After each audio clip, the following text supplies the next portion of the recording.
అయ్యప్ప స్వామి ఎలా జన్మించాడో మీకు తెలుసా? అయ్యప్ప మాల ఎలా వేసుకోవాలో మీకు తెలుసా? అయ్యప్ప స్వామి ఎవరు? ధర్మశాస్త్ర ఎవరు? ఆడవాళ్ళని శబరిమలలోకి ఎందుకు రానివ్వరో మీకు తెలుసా? అయ్యప్ప మాల వేశాక ఏ పనులు చేయాలి, ఏ పనులు చేయకూడదో మీకు తెలుసా? అయ్యప్ప ఆడవాళ్ళకి ఇచ్చిన వరం ఏంటో మీకు తెలుసా? అయ్యప్ప స్వామికి 4 భార్యలు ఉన్నారు అని మీకు తెలుసా? అయ్యప్ప స్వామి ఏ యుగంలో జన్మించాడో మీకు తెలుసా? ఇవన్నీ ఈ రోజు వీడియోలో తెలుసుకుందాం. ప్రతి ఒక్క అయ్యప్ప భక్తుడు, శివుడి భక్తుడు, అలాగే విష్ణువు భక్తులు చూడవలసిన వీడియో ఇది. కొన్ని కోట్ల సంవత్సరాల ముందు కైలాసంలో ఉన్న పార్వతీదేవికి నిద్రలో ఒక కల వస్తుంది. ఆమెకి భవిష్యత్తులో జరిగే అనర్థాలు అన్ని కనబడతాయి. ఆమెకి తెలియకుండానే ఆమె భయపడుతూ కంటిలో నుండి నీరు కారిపోతాయి. పార్వతీదేవి వెంటనే నిద్రలేచి స్వామి స్వామి అని వెతుకుతూ శివుడి దగ్గరికి వెళుతుంది. శివుడు తపస్సు చేస్తూ ఉంటాడు. మెల్లగా శివుడి దగ్గరికి వెళ్లి, స్వామి నాకు నిద్రలో ఒక భయంకరమైన పీడకల వచ్చింది. ఎవరెవరో రాక్షసులు భూలోకాన్ని ధ్వంసం చేస్తూ మన భక్తులను చంపుతున్నారు. ఈ రాక్షసులని ఎవరు హతమరుస్తారు అని శివుడిని అడుగుతుంది. శివుడు మెల్లగా కళ్ళు తెరిచి నవ్వుతూ, దేవి నువ్వేమీ భయపడకు. భవిష్యత్తులో ధర్మం నశించే పరిస్థితి వచ్చిన ప్రతిసారి నేనే స్వయంగా శాస్త్రారూపంలో ఉద్భవించి ధర్మం వైపు నిలబడతాను. కనబడిన ప్రతి ఒక్క రాక్షసుడిని హతమారుస్తాను అని చెబుతాడు. పార్వతీదేవి శాంతించి, అసలు శాస్త్ర అంటే ఏమిటి స్వామి అని అడుగుతుంది. శాస్త్ర అనే పదానికి అర్థం ఏంటి అంటే గురుశక్తి మరియు శాసించే శక్తి, ఈ రెండు కలిసి ఉన్నవారిని శాస్త్ర అని పిలుస్తారు. పార్వతి గురుశక్తిని అయ్యా అని, అలాగే శాసించే శక్తిని అప్ప అని పిలుస్తారు. ఈ శాస్త్ర రూపాన్ని అయ్యప్ప అని పిలుస్తారు అని శివుడు పార్వతీదేవికి చెబుతాడు. అప్పుడు పార్వతీదేవి అమ్మయ్య ఇక నేను ప్రశాంతంగా ఉండవచ్చు అని శివుడిని ప్రేమతో హత్తుకుంటుంది. దీని తర్వాత కొన్ని వేల సంవత్సరాలు గడుస్తాయి. ఆర్తి మహర్షి అలాగే సతీ అనసూయకి వివాహం జరుగుతుంది. వీరు ఇద్దరు బ్రహ్మ విష్ణువు అలాగే శివుడికి పరమ భక్తులు. ఎలాగైనా ఈ త్రిమూర్తులని వాళ్ళ సంతానంలాగా పొందాలి అని ప్రతిరోజు త్రిమూర్తులకి సంతానం కోసం పూజలు చేస్తూ ఉండేవారు. అనసూయాదేవి నిష్ఠ మరియు భక్తిని చూసి లక్ష్మి, పార్వతి, సరస్వతీ దేవులు కూడా చాలా సంతోషించి ఆమెను పరీక్షించడానికి త్రిమూర్తులని భూలోకానికి పంపిస్తారు. త్రిమూర్తులు కూడా ఆమె భక్తికి మెచ్చి సతీ అనసూయకి సంతానం కలిగించాలి అని నిర్ణయించుకొని ముగ్గురు భూలోకానికి వచ్చి బ్రాహ్మణులలాగా వేషాలు మార్చుకొని ఆర్తి మహర్షి లేని సమయంలో అనసూయ గృహం దగ్గరికి వస్తారు. అమ్మా మాకు ఆకలి వేస్తుంది, ఆహారం ఏమైనా పెడతారా అని అనగా అనసూయాదేవి ధ్యానము నుండి లెగసి వచ్చి నమస్కరించి కాళ్ళు చేతులు కడుక్కొని రండి స్వామి, ఆహారం వడ్డిస్తాను అని చెబుతుంది. అలా ముగ్గురు క్రింద కూర్చుని ఉండగా అనసూయాదేవి ఆహారం పట్టుకొని వచ్చి వడ్డిస్తుండగా, అమ్మా ఆగు, మాకు చాలా ఆకలిగా ఉంది, కానీ మేము ఒక్క షరతుతో మాత్రమే భోజనం చేస్తాము అని అనగా, చెప్పండి స్వామి మీకు ఏం కావాలంటే అది ఇస్తాను అని అనసూయాదేవి అంటుంది. మీరు వస్త్రాలు విడిచిపెట్టి నగ్నంగా మాకు భోజనం వడ్డిస్తేనే మేము ఆహారం స్వీకరిస్తాము అని ముగ్గురు అంటారు. సతీ అనసూయాదేవి ఈ విచిత్రమైన షరతు వినగానే ఆశ్చర్యపోతుంది. వాళ్ళ నోటి నుండి ఆ మాటలు వినగానే ఆమె కళ్ళల్లో నుండి బాధతో నీరు కారిపోతుంది. వచ్చిన అతిథులను వెనక్కి పంపించడం మర్యాద కాదు అని, అతిథి పరబ్రహ్మ స్వరూపం అని అనుకొని కళ్ళు మూసుకొని ఒక్క క్షణం ఆలోచించి ఆమె ప్రతివ్రత శక్తిని ఉపయోగించి అమ్మా పార్వతీదేవి అని నామం జపిస్తూ బ్రాహ్మణుడు రూపంలో ఉన్న శివుడిని ఒక చిన్న పిల్లవాడిలాగా మార్చేస్తుంది. అమ్మా సరస్వతీదేవి అని నామం జపిస్తూ బ్రాహ్మణుడు రూపంలో ఉన్న బ్రహ్మదేవుడిని ఒక చిన్న పిల్లవాడిలాగా మార్చేస్తుంది. అలాగే అమ్మా లక్ష్మీదేవి అని నామం జపిస్తూ బ్రాహ్మణుడు రూపంలో ఉన్న విష్ణువుని ఒక చిన్న పిల్లవాడిలాగా మార్చేస్తుంది. నా భర్త ముందు తప్ప నేను ఇంకెవరి ముందు నగ్నంగా కనిపించను. ఇప్పుడు మీరు ముగ్గురు నా కన్న కొడుకులతో సమానం అని ఆ చిన్న పిల్లవాళ్ళ రూపంలో ఉన్న శివుడు, బ్రహ్మ మరియు విష్ణువును తీసుకుని తన ఒడిలో పడుకోబెట్టుకుని పాలు తాపిస్తుంది. ఆమె పతివ్రతానికి మెచ్చి త్రిమూర్తులు వాళ్ళ నిజ స్వరూపంలోకి మారిపోయి వారి ముగ్గురి అంశాలను కలిపి సతీ అనసూయ గర్భంలోకి ప్రవేశపెడతారు. అలా సతీ అనసూయకి దత్తాత్రేయుడు జన్మిస్తాడు. లక్ష్మీదేవి, పార్వతీదేవి మరియు సరస్వతీదేవులు ఆలోచనలో మన భర్తల అంశాలతో జన్మించిన ఈ దత్తాత్రేయుడికి మనలాంటి భార్యనే కావాలి అని ఆలోచించి వారి అంశాలతో లీలాదేవిని సృష్టిస్తారు. అలా దత్తాత్రేయుడు అలాగే లీలాదేవి ప్రేమించుకొని వివాహం చేసుకుంటారు. వీరు ఇద్దరు చాలా సంవత్సరాలు ఎంతో ఆనందంగా సుఖంగా గడుపుతారు. కానీ కొన్ని సంవత్సరాలకి దత్తాత్రేయుడికి ఈ దాంపత్య జీవితం మీద విరక్తి పుట్టి బ్రహ్మచర్య తీసుకుని ఈ జీవితం మొత్తం త్రిమూర్తులని పూజిస్తూ గడిపేయాలి అని నిర్ణయించుకొని లీలాదేవి దగ్గరికి వెళ్లి చెబుతాడు. లీలాదేవికి ఇది అస్సలు నచ్చదు. ఆమెకు కోపం వస్తున్నా కూడా శాంతితో ఇంత చిన్న వయసులో దాంపత్య జీవితం వదిలేసి సన్యాసం తీసుకోవడం నేను అస్సలు ఒప్పుకోను. మీరు లేకుండా నేను అస్సలు జీవించలేను అని అంటుంది. దత్తాత్రేయుడు ఆమెను ఒప్పించడానికి ఎంత ప్రయత్నించినా కూడా అస్సలు ఒప్పుకోదు. నేను దాంపత్య సుఖాలను వదిలి ఉండలేను, శృంగారం లేకుండా ఒక్క రోజు కూడా ఉండలేను. అయినా మీ పట్ట మహిషి అయినా నా అనుమతి లేకుండా సన్యాసం తీసుకునే హక్కు మీకు లేదు అని కోపంతో చెబుతుంది. అది విన్న దత్తాత్రేయుడికి కోపం వస్తుంది. అప్పటి నుండి చూస్తున్నాను, నీకు కామ కోరిక చాలా ఎక్కువైపోయింది. పట్టమహీసి అని అడ్డుపడుతున్నావు కదా, నువ్వు ఒక రాక్షస కులంలో మహిషివై జన్మించు అని చెప్పిస్తాడు. అది వినగానే ఆమె గుండె పగిలిపోయినంత అయిపోతుంది. నన్ను చెప్పిస్తారా అని కోపంతో నువ్వు కూడా నాలాగే భవిష్యత్తులో ఒక మహిషంలాగా జన్మించి కామవాంఛతో నన్ను వెతుక్కుంటూ వస్తావు అని చెప్పించి అక్కడి నుండి వెళ్ళిపోతుంది. ఇలా త్రిమూర్తుల అంశతో పుట్టిన దత్తాత్రేయుడు త్రిదేవతల అంశాలతో జన్మించిన లీలాదేవి ఒకరిని ఒకరు చెప్పించుకుంటారు. ఇది చూసి త్రిమూర్తులు మరియు వాళ్ళ భార్యలు కూడా ఆశ్చర్యపోతారు. తరువాత లీలాదేవి కరంబుడు అనే రాక్షసుడికి కూతురులాగా జన్మిస్తుంది. కరంబుడు మరియు రంభుడు ఇద్దరు అన్నతమ్ముళ్ళు. వారి ఇద్దరికి శక్తివంతమైన ఒక మగ సంతానం కలగాలి అని దేవుళ్ళని పూజించాలి అని అనుకుంటారు.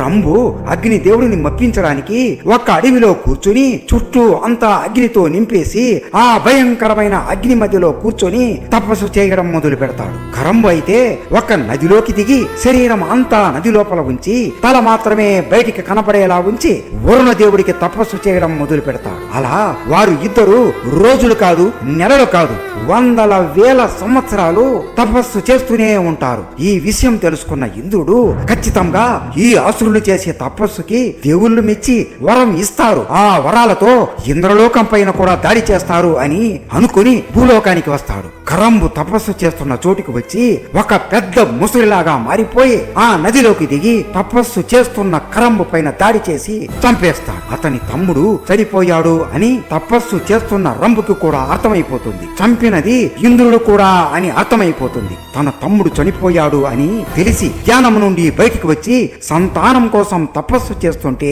మోసం చేసి చంపుతారా అని తన కత్తి తీసుకొని తన కడుపులో పొడుచుకుంటూ ఉండగా ఆ అగ్నిలో నుండి ఒక దివ్యమైన వెలుగు వస్తుంది. ఆ వెలుగు నుండి అగ్ని దేవుడు వచ్చి రంభుని ఆపుతాడు. నేను నీ తపస్సుకి మెచ్చాను, నీకు ఏం వరం కావాలో కోరుకో అని అనగా రంభు ముందైతే ఒక అందమైన ఆడపిల్ల సంతానం కావాలి అని అనుకుంటూ ఉండేవాడు. కానీ ఇంద్రుడు చేసిన మోసానికి కోపంతో నాకు పుట్టబోయే సంతానం ఎంత శక్తివంతుడిలాగా ఉండాలి అంటే అతన్ని చూస్తేనే దేవతలు భయపడిపోయి వాళ్ళ ఓటమిని ఒప్పుకోవాలి, ముల్లోకాలని పాలించే రాజులాగా కుమారుడిని పొందేలా వరం ఇవ్వండి అని కోరుకుంటాం. సరే తదాస్తు అని నువ్వు ఒక రాక్షసుతో కలిస్తేనే నీకు కావలసిన సంతానం కలుగుతుంది అని వరం ఇస్తాడు. అలా వరం పొందిన రంభుడు రాజ్యానికి వెళుతుండగా మార్గ మధ్యంలో ఒక నదీ తీరం దగ్గర స్నానం చేస్తున్న మహిషి అనే రాక్షసిని చూస్తాడు. ఈ మహిషి రాక్షసి కాదు,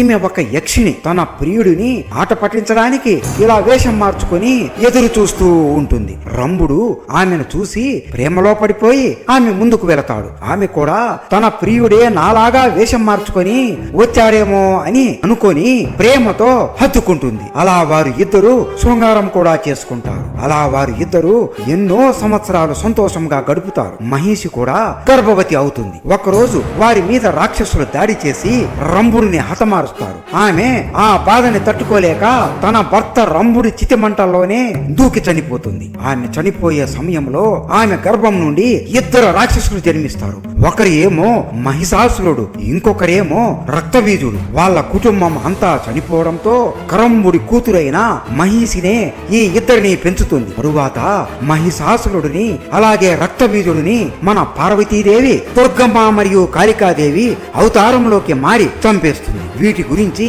మన ఛానల్లో 2 పెద్ద వీడియోలు చేశాం. ఆ వీడియోలు కూడా ఇప్పుడే చూడండి. అప్పుడు మీకు ఇంకా చాలా బాగా అర్థమవుతుంది. ఇక తన అన్నా తమ్ములని చంపడంతో మహిషికి కోపం వచ్చి బ్రహ్మకి తపస్సు చేసి కేవలం విష్ణువుకి శివుడికి పుట్టిన సంతానమే నన్ను చంపగలడు, అలాగే భూమి మీద జన్మించిన అతనే నన్ను భూమి మీద మాత్రమే చంపగలడు అనే వరాలు పొందుతుంది. అలా వరం పొంది ఇంద్రలోకాన్ని ధ్వంసం చేసి భూలోకాన్ని అల్లకొల్లాలం చేస్తుంది. దేవుళ్ళు అందరూ పరుగున శివుడి దగ్గరికి వెళ్లి చెప్పగా శివుడు, విష్ణువు మరియు పార్వతీదేవి ఇది విని నవ్వుకొని మేము చూసుకుంటాములేండి, మీరు వెళ్ళండి అని అంటారు. అలా కొన్ని రోజులు గడుస్తాయి. దేవతలు, రాక్షసులు ఇద్దరు ఇంద్రుడి అహంకారం వలన వాళ్ళ శక్తులు కూడా కోల్పోతారు. అప్పుడు అందరూ విష్ణువు దగ్గరికి వెళ్లి ఏం చేయాలి అని అడగగా అప్పుడు విష్ణువు యోగ నిద్ర నుండి లేచి నవ్వుతూ మీకు మీ శక్తులు రావాలి అంటే సముద్ర మంథనం చేయాలి. మందర పర్వతాన్ని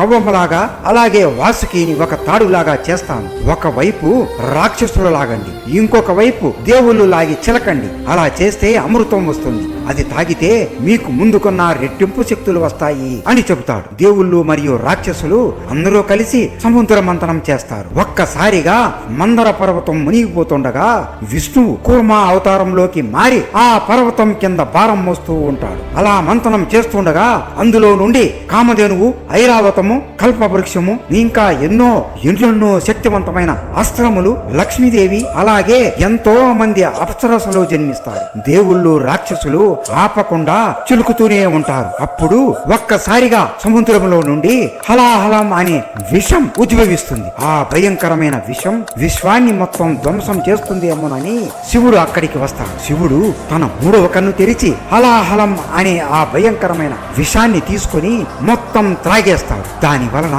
శివుడి కంఠం మొత్తం నల్లగా మారిపోతుంది. అప్పటి నుండి శివుడిని నీలకంఠుడు అని పిలవడం మొదలుపెట్టాడు. పార్వతీదేవి అది చూసి బాధతో తట్టుకోలేకపోతుంది. శివుడి కంఠాన్ని పట్టుకుని ఏడుస్తూ కైలాసానికి తీసుకుని వెళ్ళిపోతుంది. అలా చివరిగా ఆ మంథనం నుండి ఒక దివ్యమైన వెలుగు బయటికి వస్తుంది. ఆ వెలుగులో నుండి ధనవంతుడు అమృతాన్ని పట్టుకొని వస్తాడు. ఆ అమృతం కోసం దేవతలు మరియు రాక్షసులు కొట్టుకోవడం మొదలు పెడతారు. ఆ యుద్ధంలో రాక్షసులు గెలిచి అమృతాన్ని త్రాగుతుండగా కూర్మా అవతారంలో ఉన్న విష్ణువు ఒక్కసారిగా అందమైన జగన్మోహిన్ లాగా మారిపోతాడు. ఆమె చూడటానికి ఎంతో అందంగా ఉంటుంది. ఆమె తన అందంతో రాక్షసులను మోసంతో మైమరిపించి వాళ్ళని హతమార్చి అమృతాన్ని దేవతలందరికీ సమానంగా పంచుతుంది. అలా సముద్ర మంథనం ముగుస్తుంది. ఆ మరుసటి రోజు నారద మహాముని శివ పార్వతుల దగ్గరికి వెళ్లి స్వామి, నిన్న జరిగిన సముద్ర మంథనంలో మీరు విషాన్ని త్రాగేసి అక్కడి నుండి వెళ్లిపోయారు. ఆ తరువాత ఒక అద్భుతం జరిగింది స్వామి.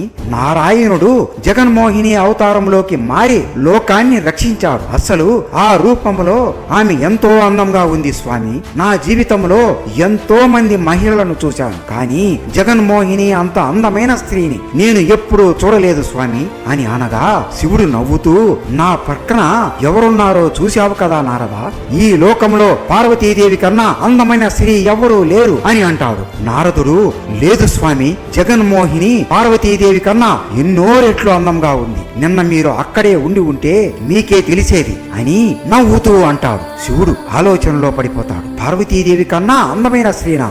సరే పద నారద, వైకుంఠానికి వెళ్లి చూద్దాం పద. నువ్వు చెప్పినంత అందంగా లేకపోతే నా చేతుల్లో నువ్వు అయిపోతావు అని నవ్వుతూ వైకుంఠానికి వెళతాడు. నారదుడు ఏం చేస్తున్నాడో పార్వతీదేవికి బాగా తెలుసు. ఇదంతా లోక కళ్యాణం కోసం అని ఆమెకు బాగా తెలుసు. అందుకే వాళ్ళకన్నా ముందే వైకుంఠానికి వెళ్లి శివుడు మోహిని అవతారాన్ని చూడడానికి వస్తున్నాడు అని, నువ్వు నాకన్నా అందంగా ఉన్నా కూడా ఆయనకి నువ్వు అందంగా కనపడవు. ఇదిగో నా అంశాన్ని నీకు ప్రసాదిస్తున్నాను. ఇప్పుడు నువ్వు శివమోహినిలాగా మారి శివుడికి కనపడు అని చెబుతుంది. శివుడు వైకుంఠానికి వచ్చి మోహినిని వెతుకుతూ ఉంటాడు. పక్కనే ఉన్న ఒక తోటలో దివ్యమైన అందంతో శివమోహిని కూర్చొని నీటిలో ఆడుకుంటూ ఉంటుంది. ఆమెను చూడగానే శివుడు ఒక్కసారిగా ప్రేమలో పడిపోతాడు. ఏమి అందం ఇది! ఇంత అందాన్ని నేను ఎప్పుడూ చూడలేదు.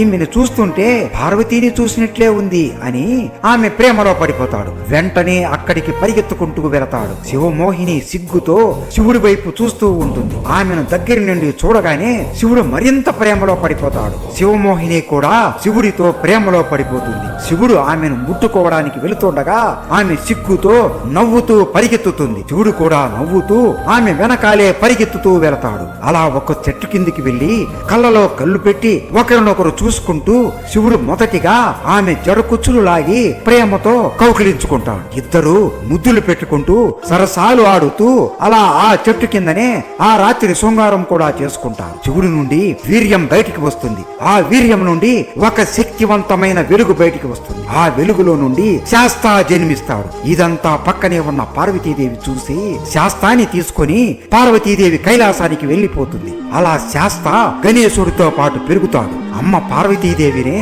శాస్తాని శక్తివంతమైన ఏదురులాగా మారుస్తుంది. అలా శాస్త పెరిగి పెద్ద అయి ఎంతో మంది రాక్షసులని హతమారుస్తూ ధర్మాన్ని పాటిస్తూ ఉంటాడు. అలా కొన్ని సంవత్సరాలు గడుస్తాయి. భూమి మీద సత్యపూర్ణుడికి శాస్తా అంటే చాలా ఇష్టం. శాస్తా కోసం ఎన్నో సంవత్సరాలు తపస్సు చేస్తూ ఉంటాడు. శాస్తా ఆయన తపస్సుకు మెచ్చి ఏం వరం కావాలో కోరుకో అని అనగా, స్వామి, నాకు జన్మించే కుమార్తెను నువ్వు వివాహం చేసుకోవాలి.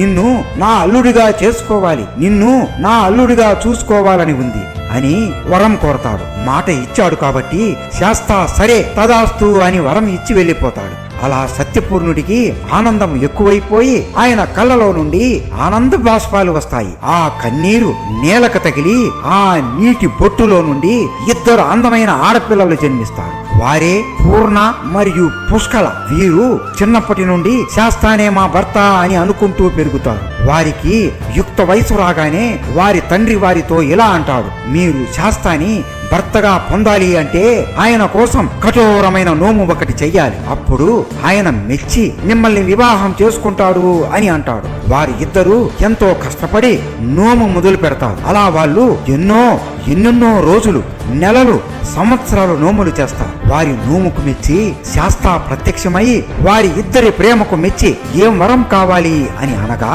మా ఇద్దరిని వివాహం చేసుకోండి అని అడుగుతారు. వాళ్ళ తండ్రికి ఇచ్చిన మాట అలాగే వాళ్ళు చేసిన నోముకు మెచ్చి వారిని వివాహం చేసుకోవడానికి అంగీకరిస్తాడు. అలా శాస్త్రకి ఎంతో ఘనంగా వివాహం జరుగుతుంది.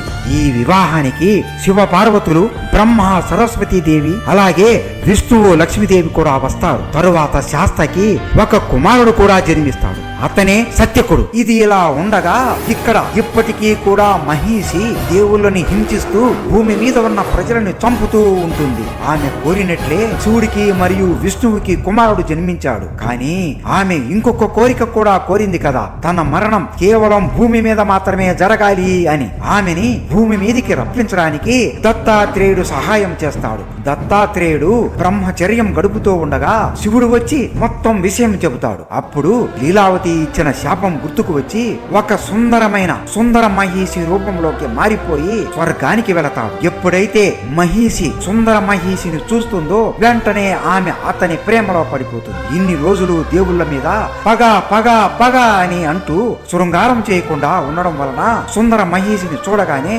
అతనితో శృంగారం చేయాలి అని కోరిక కలుగుతుంది. ఆమె కామంతో మెల్లగా నడుచుకుంటూ అతని దగ్గరికి రాగానే సుందర మహిషి ఆమెకు ముద్దు పెట్టి చిగ్గుతో పరిగెత్తుకుంటూ వెళతాడు. ఆమెకు ఇంకా కామవాంఛ మరింత ఎక్కువైపోతుంది. అతని వెనకాలే పరిగెత్తుతూ వెళుతూ ఉంటుంది. సుందర మహిషి ఆమెను భూలోకానికి తీసుకుని వెళతాడు. ఆమె ఎప్పుడైతే భూమి మీద అడుగు పెడుతుందో వెంటనే సుందర మహిషి రూపం నుండి దత్తాత్రేయుడు రూపంలోకి మారిపోయి, ఓ లీలావతి, నువ్వు ఇచ్చిన శాపంతోనే నిన్ను నా వెనకాల పడేలా చేశాను. నువ్వు చేసిన తప్పులకి నీ మరణం తథ్యం అని అక్కడి నుండి వెళ్ళిపోతాడు. అప్పుడు ఆకాశ ఆకాశం నుండి ఒక దివ్యమైన వెలుగు వస్తుంది. ఆ దివ్యమైన వెలుగు భూమి మీద పడుతుంది. ఆ వెలుగులో నుండి శాస్త పులి మీద కూర్చుని వస్తాడు. మహిషి శాస్తని దూరం నుండి చూడగానే ఆమెకు కూడా అర్థమైపోతుంది, ఇతను శివుడు మరియు విష్ణువుకు జన్మించిన బాలుడు అని. ఆ దేవుళ్ళు నన్ను చంపడానికి ఇంతగా తెగించారా అని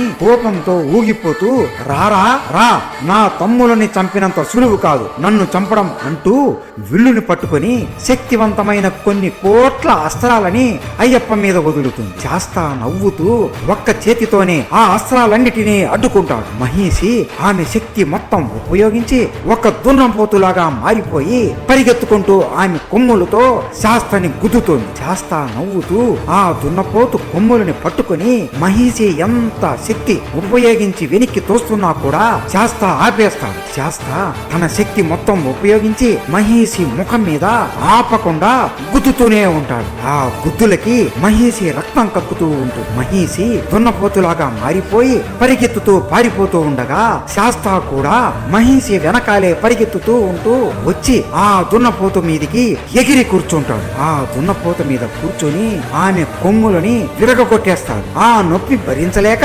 మహిషి అక్కడికక్కడే పడిపోతుంది. అప్పుడు అయ్యప్ప శివుడు మరియు విష్ణువు శక్తులను ఉపయోగించి మహిషి శరీరం మీదనే తాండవం చేస్తాడు. అలా తాండవం చేస్తుంటే మహిషి శరీరం నుజ్జు అయిపోతుంది. అలా మన శాస్త్ర మహిషిని హతమారుస్తాడు. అలా చనిపోయిన మహిషి శరీరం నుండి ఒక దివ్యమైన వెలుగు వస్తుంది.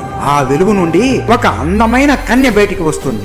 ఆమె ఎవరో కాదు, ఆమెనే లీలావతి. ఆమె శాస్త్రాన్ని చూసి ప్రేమలో పడిపోయి నన్ను వివాహం చేసుకోమని కోరగా, కుదరదు, నాకు 2 భార్యలు ఉన్నారు, తరువాత జన్మలో చూద్దాంలే అని చెబుతాడు. ఆమె కూడా సరే స్వామి, మీకోసం ఎదురు చూస్తూ ఉంటాను, మీరు మళ్ళీ జన్మించేంత వరకు ఇక్కడే మహిషి రూపంలోనే ఉంటాను, మళ్ళీ నన్ను హతమార్చిన తరువాత నన్ను పెళ్లి చేసుకోమని కోరతాను అని అంటుంది. సరేలే చూద్దాం అని శాస్త్ర అక్కడి నుండి వెళ్ళిపోతాడు. అలా కొన్ని సంవత్సరాల తరువాత కలియుగంలో కళింజవర్మ అనే ఒక రాజు ఉండేవాడు. అతను చాలా మంచివాడు, అలాగే కాళికాదేవికి పరమ భక్తుడు. అతను ఎప్పుడు యవనంగా ఉంటూ అమరత్వం పొందాలి అనుకొని 108 మంది కన్యలను బలి ఇస్తే కాళికాదేవి నాకు అమరత్వం ప్రసాదిస్తుంది అనుకుని 107 మంది కన్యలను వెతికి తెస్తాడు. కానీ 108వ కన్య దొరకక ఒక మహర్షి కూతురుని తెస్తాడు. ఆ అమ్మాయి పార్వతీదేవికి పరమ భక్తురాలు. కళింజవర్మ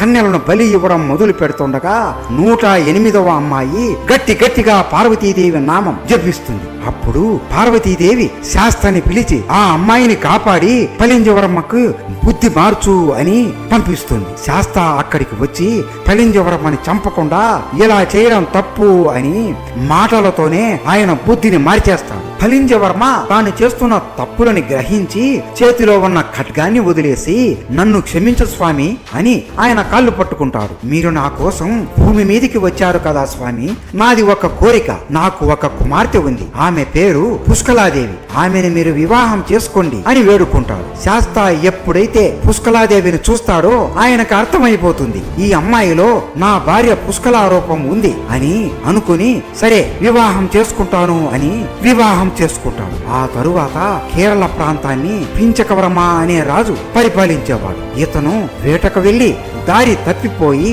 రాత్రంతా అడవిలో తిరుగుతూ ఉండగా అతని వెనక భూత ప్రేతాత్మలు పడతాయి. అతనికి ఏం చేయాలో తెలియక ఆ భూతనాథుని ప్రార్థించగా శివుడు శాస్త్రాన్ని పంపిస్తాడు. శాస్త్ర అక్కడికి వెళ్లి ఆ భూతాలని తరిమి కొట్టి రాజును కాపాడతాడు. పించకవర్మ సంతోషించి నేను ధన్యుడిని స్వామి, నన్ను రక్షించారు కాబట్టి నాకు ఒక కుమార్తె ఉంది, ఆమె పేరు పూర్ణాదేవి, ఆమెను వివాహం చేసుకోండి అని వేడుకుంటాడు. శాస్త్ర ఎప్పుడైతే పూర్ణాదేవిని చూస్తాడో ఆయనకు అర్థమైపోతుంది, ఈ అమ్మాయిలో కూడా నా భార్య పూర్ణారూపం ఉంది అని అనుకుని సరే వివాహం చేసుకుంటాను అని వివాహం చేసుకుంటాడు. ఇలా శాస్త్ర 2వ వివాహం చేసుకున్నాడు అని కళింజుడికి తెలియగానే కోపం వచ్చి శాస్త్రాన్ని పిలిచి నువ్వు చేసినది ఘోరాతి ఘోరం, నువ్వు 15 ఏళ్ల పాటు ఒక మానవుడిలాగా భూమి మీద జన్మిస్తావు అని శపిస్తాడు. అలా మన శాస్త్ర భూమి మీద అయ్యప్ప స్వామిలాగా జన్మిస్తాడు. ఇప్పటి వరకు అయ్యప్ప స్వామి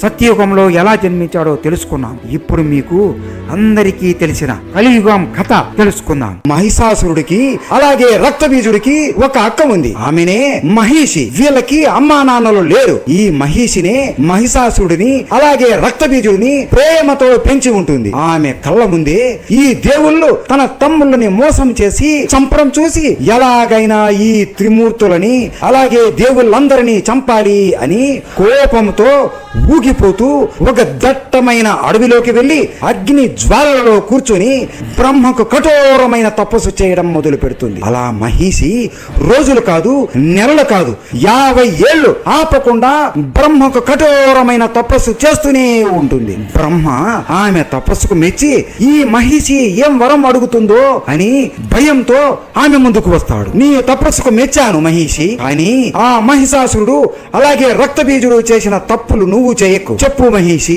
అమరత్వం కాకుండా నీకు ఏం వరం కావాలో చెప్పు అని అడగగా ఆమె తమ్ముళ్ళ పేర్లు బ్రహ్మ నోటి నుండి వినగానే ఆమెకు ఎనలేని కోపం వస్తుంది. కానీ ఓర్పుతో ఆలోచిస్తూ అందరిలాగా కాకుండా ఈ మహిషి చాలా తెలివైనది. ఆమె నవ్వుతూ ఇలా కోరుకుంటుంది. మొదటి కోరిక, నా ఒంటి నుండి నేను కోరుకున్నప్పుడు కోట్లలో రాక్షసులు జన్మించాలి. వారికి నాకన్నా ఎక్కువ శక్తులు ఉండాలి. రెండవది, నా మరణం కేవలం భూమి మీదనే అవ్వాలి. మూడవ కోరిక, నా మరణం కేవలం శివుడు మరియు విష్ణువుకి జన్మించిన సంతానం చేతుల్లోనే జరగాలి. అతను ఆ జన్మ బ్రహ్మచారి అయి ఉండాలి. అతనికి కామ కోరికలు ఉండకూడదు అనే కోరిక కోరుకుంటుంది. ఈ కోరికలు వినగానే బ్రహ్మ నోటి నుండి మాట రాదు. ఆయనకి ఏం మాట్లాడాలో కూడా అర్థం అవ్వదు. ఆమె వైపు చూస్తూ తదాస్తు అని వరం ఇచ్చి వెళ్ళిపోతాడు. ఆ వరాలు పొందగానే ఆమె గట్టిగా అని నవ్వుతూ నన్ను ఇక ఎవ్వరు ఆపలేరు అని అహంకారం పెరిగిపోయి ఇంద్రలోకానికి ఆమె ఒక్కటే వెళుతుంది. ఇంద్రుడు నవ్వుతూ, నీ తమ్ముళ్ళనే చంపేశాము, ఇక నువ్వెంత, నీ బ్రతికెంత అని అహంకారంతో యుద్ధానికి దిగుతాడు. మహిషి ఆమె ఒంటి నుండి కొన్ని కోట్ల రాక్షసులను పుట్టిస్తుంది. అలా వారి ఇద్దరి మధ్య కొన్ని రోజులు కఠోరమైన యుద్ధం జరుగుతుంది. ఇంద్రుడు ఎంత ప్రయత్నిస్తున్నా కూడా మహిషి ఒంటి మీద ఒక చిన్న గాయం కూడా చేయలేకపోతాడు. మహిషి మాత్రం వందల దేవుళ్ళని చంపేస్తుంది. ఇంద్రుడు భయపడుతూ ఆ యుద్ధ భూమి నుండి పారిపోతాడు. అలా మహిషి ఇంద్రలోకానికి రాణి అవుతుంది. అప్పటి నుండి ఆమె భూమి మీదకి వెళ్లకుండా అక్కడ నుండే ఆమె రాక్షసుల సాయంతో భూలోకానికి కూడా హింసిస్తూ ఉంటుంది. ఇంద్రుడు విష్ణువు దగ్గరికి వెళ్లి, స్వామి, ఇలా మహిషి వచ్చి మమ్మల్ని ఓడించి సింహాసనాన్ని అధిష్ఠించింది. ఇప్పుడు మీరే మాకు సహాయం చేయాలి అని వేడుకుంటాడు. విష్ణువు నవ్వుతూ, కొన్ని రోజులు ఇక నీకు సింహాసనం ఉండదు ఇంద్ర, ఒక సమయం కోసం నేను ఎదురు చూస్తున్నా, నువ్వు కూడా వేచి ఉండు అని నిద్రలోకి జారుకుంటాడు. అలా కొన్ని సంవత్సరాలు గడుస్తాయి. భూలోకంలో ఒక దట్టమైన అడవిలో వృకాసురుడు అనే రాక్షసుడు కూర్చొని శివుడికి కఠోరమైన తపస్సు చేస్తూ ఉంటాడు. ఇప్పటికీ ఇతను 200 సంవత్సరాల నుండి కఠోరమైన తపస్సు చేస్తూ ఉంటాడు. కానీ శివుడు తపస్సుకు మెచ్చడు. ఇక ఈ జీవితం నాకు ఎందుకు అని తన తలని నరుకుతూ ఉండగా శివుడు ప్రత్యక్షమయ్యి అతనిని ఆపి, నేను నీ తపస్సుకు మెచ్చాను వృకాసురా, నీకు ఏం వరం కావాలో కోరుకోనాయనా అని అడుగుతాడు. మీరు ఎలాగో అమరత్వాన్ని నాకు ఇవ్వరు అని నాకు బాగా తెలుసు. నేను ఎవరి తల మీద అయితే చెయ్యి పెడతానో వాళ్ళు భస్మం అయిపోవాలి అని కోరిక కోరుకుంటాడు. ఈ వరం ఎందుకు వృకాసురా, దీని వలన లాభం ఏమీ ఉండదు అని అంటున్నా కూడా వృకాసురుడు పట్టు వదలకుండా నాకు ఆ వరమే కావాలి అని అంటాడు. సరే వృకాసురా, నీ ఇష్టం అని వృకాసురుడి చెయ్యి పట్టుకుని అతనికి శక్తిని ప్రసాదిస్తాడు. వృకాసురుడు శివుడు నిజంగానే నాకు వరం ఇచ్చాడా లేదా అనే సందేహంలో పడిపోతాడు. ఓ శివ, నువ్వు నాకు నిజంగా వరం ఇచ్చావో లేదో నాకు ఎలా తెలుస్తుంది? నీ తల మీద చెయ్యి పెడతాను, చూద్దాం నువ్వు భస్మం అయితావో లేదో అని నవ్వుతూ శివుడి దగ్గరికి వెళుతూ ఉంటాడు. శివుడు తలుచుకుంటే ఆ వృకాసురుడిని అక్కడికక్కడే చంపేయగలడు. కానీ తన భక్తుడిని చంపడం ఇష్టం లేక అక్కడి నుండి పరిగెత్తుతూ పోతాడు. వృకాసురుడు కూడా శివుడి వెనకాల అతన్ని పట్టుకునేందుకు పరిగెత్తుతూ ఉంటాడు. అలా కొన్ని రోజులు శివుడు వృకాసురుడు నుండి తప్పించుకోవడానికి పరిగెత్తుతూ ఉండగా ఆ వృకాసురుడు నవ్వుతూ శివుడు వెనకాలే పరిగెత్తుతూ ఉంటాడు. ఇదంతా చూసి పార్వతీదేవికి చాలా కోపం వస్తుంది. నా భర్తని ఇలా ప్రాణ భయంతో పరిగెత్తిస్తావా అని కాళికాదేవి రూపంలోకి మారుతుండగా విష్ణువు కళ్ళు తెరిచి, అమ్మో, ఇప్పుడు కాళికాదేవి వస్తే భూలోకం ధ్వంసమైపోతుంది అని విష్ణువు పరిగెత్తుకుంటూ కైలాసానికి చేరుకుంటాడు. చెల్లి, నువ్వు కోపపడకు, శివుడిని నేను రక్షిస్తాను, నాకు నీ సహాయం కావాలి అంతే. నీ అందంలో నాకు ఒక అణువంత అందాన్ని ప్రసాదించు, మిగతాది నేను చూసుకుంటాను అని అనగా పార్వతీదేవి శాంతించి సరే అన్నయ్య అని ఆమె అందంలో ఒక అణువంత అందాన్ని విష్ణువుకు ప్రసాదిస్తుంది. అలా విష్ణువు పార్వతీదేవి అనుగ్రహంతో ఆయన శక్తి కూడా ఉపయోగించి ఒక అందమైన స్త్రీలాగా మారిపోతాడు. ఆమె ఎంతో అందంగా ఉంటుంది. ఆమె ఎవరో కాదు, ఆమెనే మోహిని. మోహిని నవ్వుతూ శివుడు మరియు వృకాసురుడు పరిగెత్తుతూ వెళుతున్న చోటికి వస్తుంది. శివుడు ఒక గృహలోకి వెళ్లి దాక్కుంటాడు. మోహిని వృకాసురుడిని చూసి ఓ వీరా, నువ్వు చాలా అందంగా ఉన్నావు, నీ పేరేమి అనగా వృకాసురుడు అందమైన మోహినిని చూసి ప్రేమలో పడిపోతాడు. అతని జీవితంలో అంత అందమైన స్త్రీని ఎప్పుడూ చూసి ఉండడు. శివుడి వెనకాల పడకుండా ఆగిపోయి మోహిని వైపు మెల్లగా నడుచుకుంటూ వెళతాడు. నా పేరు వృకాసురుడు, నువ్వు చాలా బాగా ఉన్నావు, నన్ను వివాహం చేసుకో అని అడుగుతాడు. మోహిని అతని వైపు చూస్తూ నవ్వుతూ కన్ను కొడుతుంది. అంతే, ఇక వృకాసురుడు మైమరిచిపోతాడు. మోహిని నవ్వుతూ రా, నా వెనకాలే రా అందగాడా అని పిలుస్తుంది. వృకాసురుడు ఆమె మోహంలో పడిపోయి ఆమె వెనకాలే నడుచుకుంటూ వెళతాడు. అలా ఒక నది వైపు తీసుకుని వెళ్లి వర్షంలో మోహిని నడుస్తూ నాట్యం చేయడం మొదలు పెడుతుంది. వృకాసురుడు వర్షంలో తడిచిన మోహిని శరీరాన్ని చూసి కామంతో కళ్ళు మూసుకుపోయి ఆమె దగ్గరికి వెళ్లి మోహినితో నాట్యం చేయడం మొదలు పెడతాడు. మోహిని అతని వైపే చూస్తూ నాట్యం చేస్తూ చేస్తూ మెల్లగా ఆమె చెయ్యి ఆమె తల మీద పెట్టుకుంటుంది. వృకాసురుడు కూడా కామంలో మునిగిపోయి ఏమి జరుగుతుందో కూడా ఆలోచించకుండా మైమరిచిపోయి అతని చెయ్యి అతని తల మీదే పెట్టుకుంటాడు. అంతే, వృకాసురుడి శరీరం అంతా మంటలతో నిండిపోయి కాలిపోతూ ఉండగా మోహిని ఒక ఖడ్గం తీసుకొని వృకాసురుడి తలని వేరు చేస్తుంది. శివుడిని భస్మం చేద్దాం అనుకుని అతనే భస్మం అయిపోయాడు కాబట్టి ఇతనిని భస్మాసుర అని పిలుస్తారు. ఇక మోహిని అవతారం చాలిద్దాం అనుకునే సమయంలో ఇంద్రుడు మహేషుని గురించి చెప్పింది గుర్తుకు వచ్చి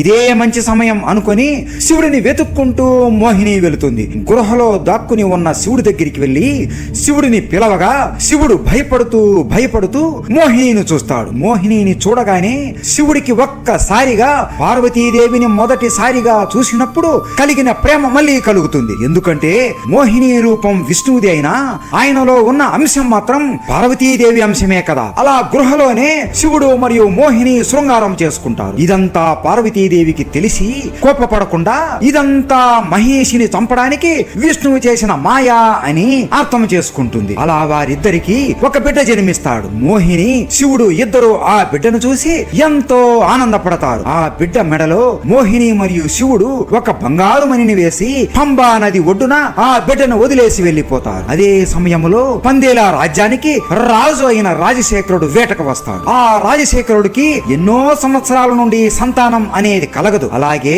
ఆ రాజ్యం మొత్తం పేదరికంలో ఉంటుంది. అడవిలో వేట ముగించుకొని ఇంటికి వెళుతుండగా పంబా నదీ తీరం నుండి చిన్న పిల్లవాడి ఏడుపు మరియు శబ్దాలు వినబడతాయి. రాజశేఖరుడు పరిగెత్తుకుంటూ పంబా నదీ తీరం దగ్గరికి వెళ్లి చూడగా ఒక చిన్న పిల్లవాడు ఏడుస్తూ ఉంటాడు. ఆ పిల్లవాడిని చూడగానే రాజశేఖరుడికి ఏదో తెలియని ఆనందం కలుగుతుంది. ఇతని తల్లిదండ్రులు ఎవరు అని చుట్టుపక్కల చూస్తుండగా ఒక మహర్షి అక్కడికి వచ్చి ఈ పిల్లవాడు ఒక దివ్యమైన కార్యానికి ఈ భూమి మీద జన్మించాడు, నీకు పుత్రుడు లేడు అని బాధపడుతున్నావు కదా, ఇతనిని నువ్వు ప్రేమతో పెంచుకో, మణితో ఇతను దొరికాడు కాబట్టి ఇతనిని ఇక నుండి మణికంఠుడు అని పిలవండి. ఇతనికి 12 ఏళ్లు వచ్చాక ఇతను ఎవరో ఈ పిల్లవాడే నీకు చెబుతాడు అని చెప్పి వెళ్లిపోతాడు. రాజశేఖరుడు ఎంతో సంతోషించి ఈ పిల్లవాడిని తీసుకొని పందేల రాజ్యానికి బయలుదేరతాడు. ఆ మహర్షి రూపంలో ఉన్నది ఎవరో కాదు, సాక్షాత్తు మన శివుడు.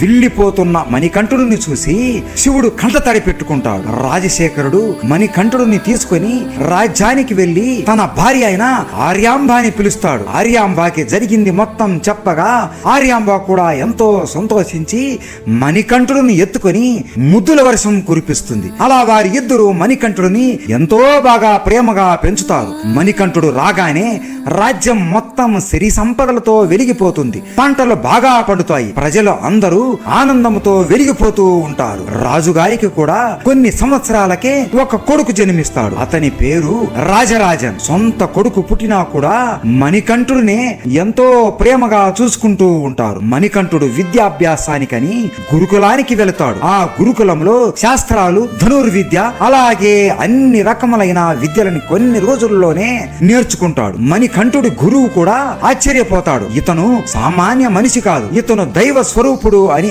అనుకుంటాడు. మొత్తం విద్యని నేర్చుకుని గురు దక్షిణ ఏం కావాలి గురువా అని అడగగా, నాయనా మణికంఠ, నా కుమారుడికి చిన్నప్పటి నుండి కళ్ళు కనబడవు, అలాగే మాటలు కూడా రావు. నువ్వు నీ శక్తి ఉపయోగించి నా కొడుకుకి నయం చేయగలవా అని కోరుకుంటాడు. మణికంఠుడు నవ్వుతూ, సరే గురువర్యా అని అతని కుమారుడిని పిలిచి అతని నుదుటి మీద చెయ్యి పెట్టి అతని కళ్ళు మరియు మాటలు వచ్చేలాగా చేస్తాడు. అలా కొన్ని సంవత్సరాలు రాజ్యంలోనే అందరికీ సహాయం చేస్తూ అందరి ప్రేమలను పొందుతాడు. అలా ప్రజలు అందరూ మణికంఠుడిని ప్రేమతో అయ్యా, అప్పా అని పిలుస్తారు. అలా అప్పటి నుండి మణికంఠుడిని అయ్యప్ప అని పిలవడం మొదలు పెడతారు. అలా కొన్ని సంవత్సరాలు తర్వాత అయ్యప్ప గురుకులము నుండి రాజ్యానికి వెళ్ళగా రాజ్యములో ప్రజలు అందరూ అయ్యప్ప గురించి చెప్పే మంచి విషయాలను విని రాజశేఖరుడు సంతోషించి అయ్యప్పని రాజుగా పట్టాభిషేకం చేద్దామని నిర్ణయించుకొని అందరికీ చెబుతాడు. ఇదే విషయం రాజు వెళ్లి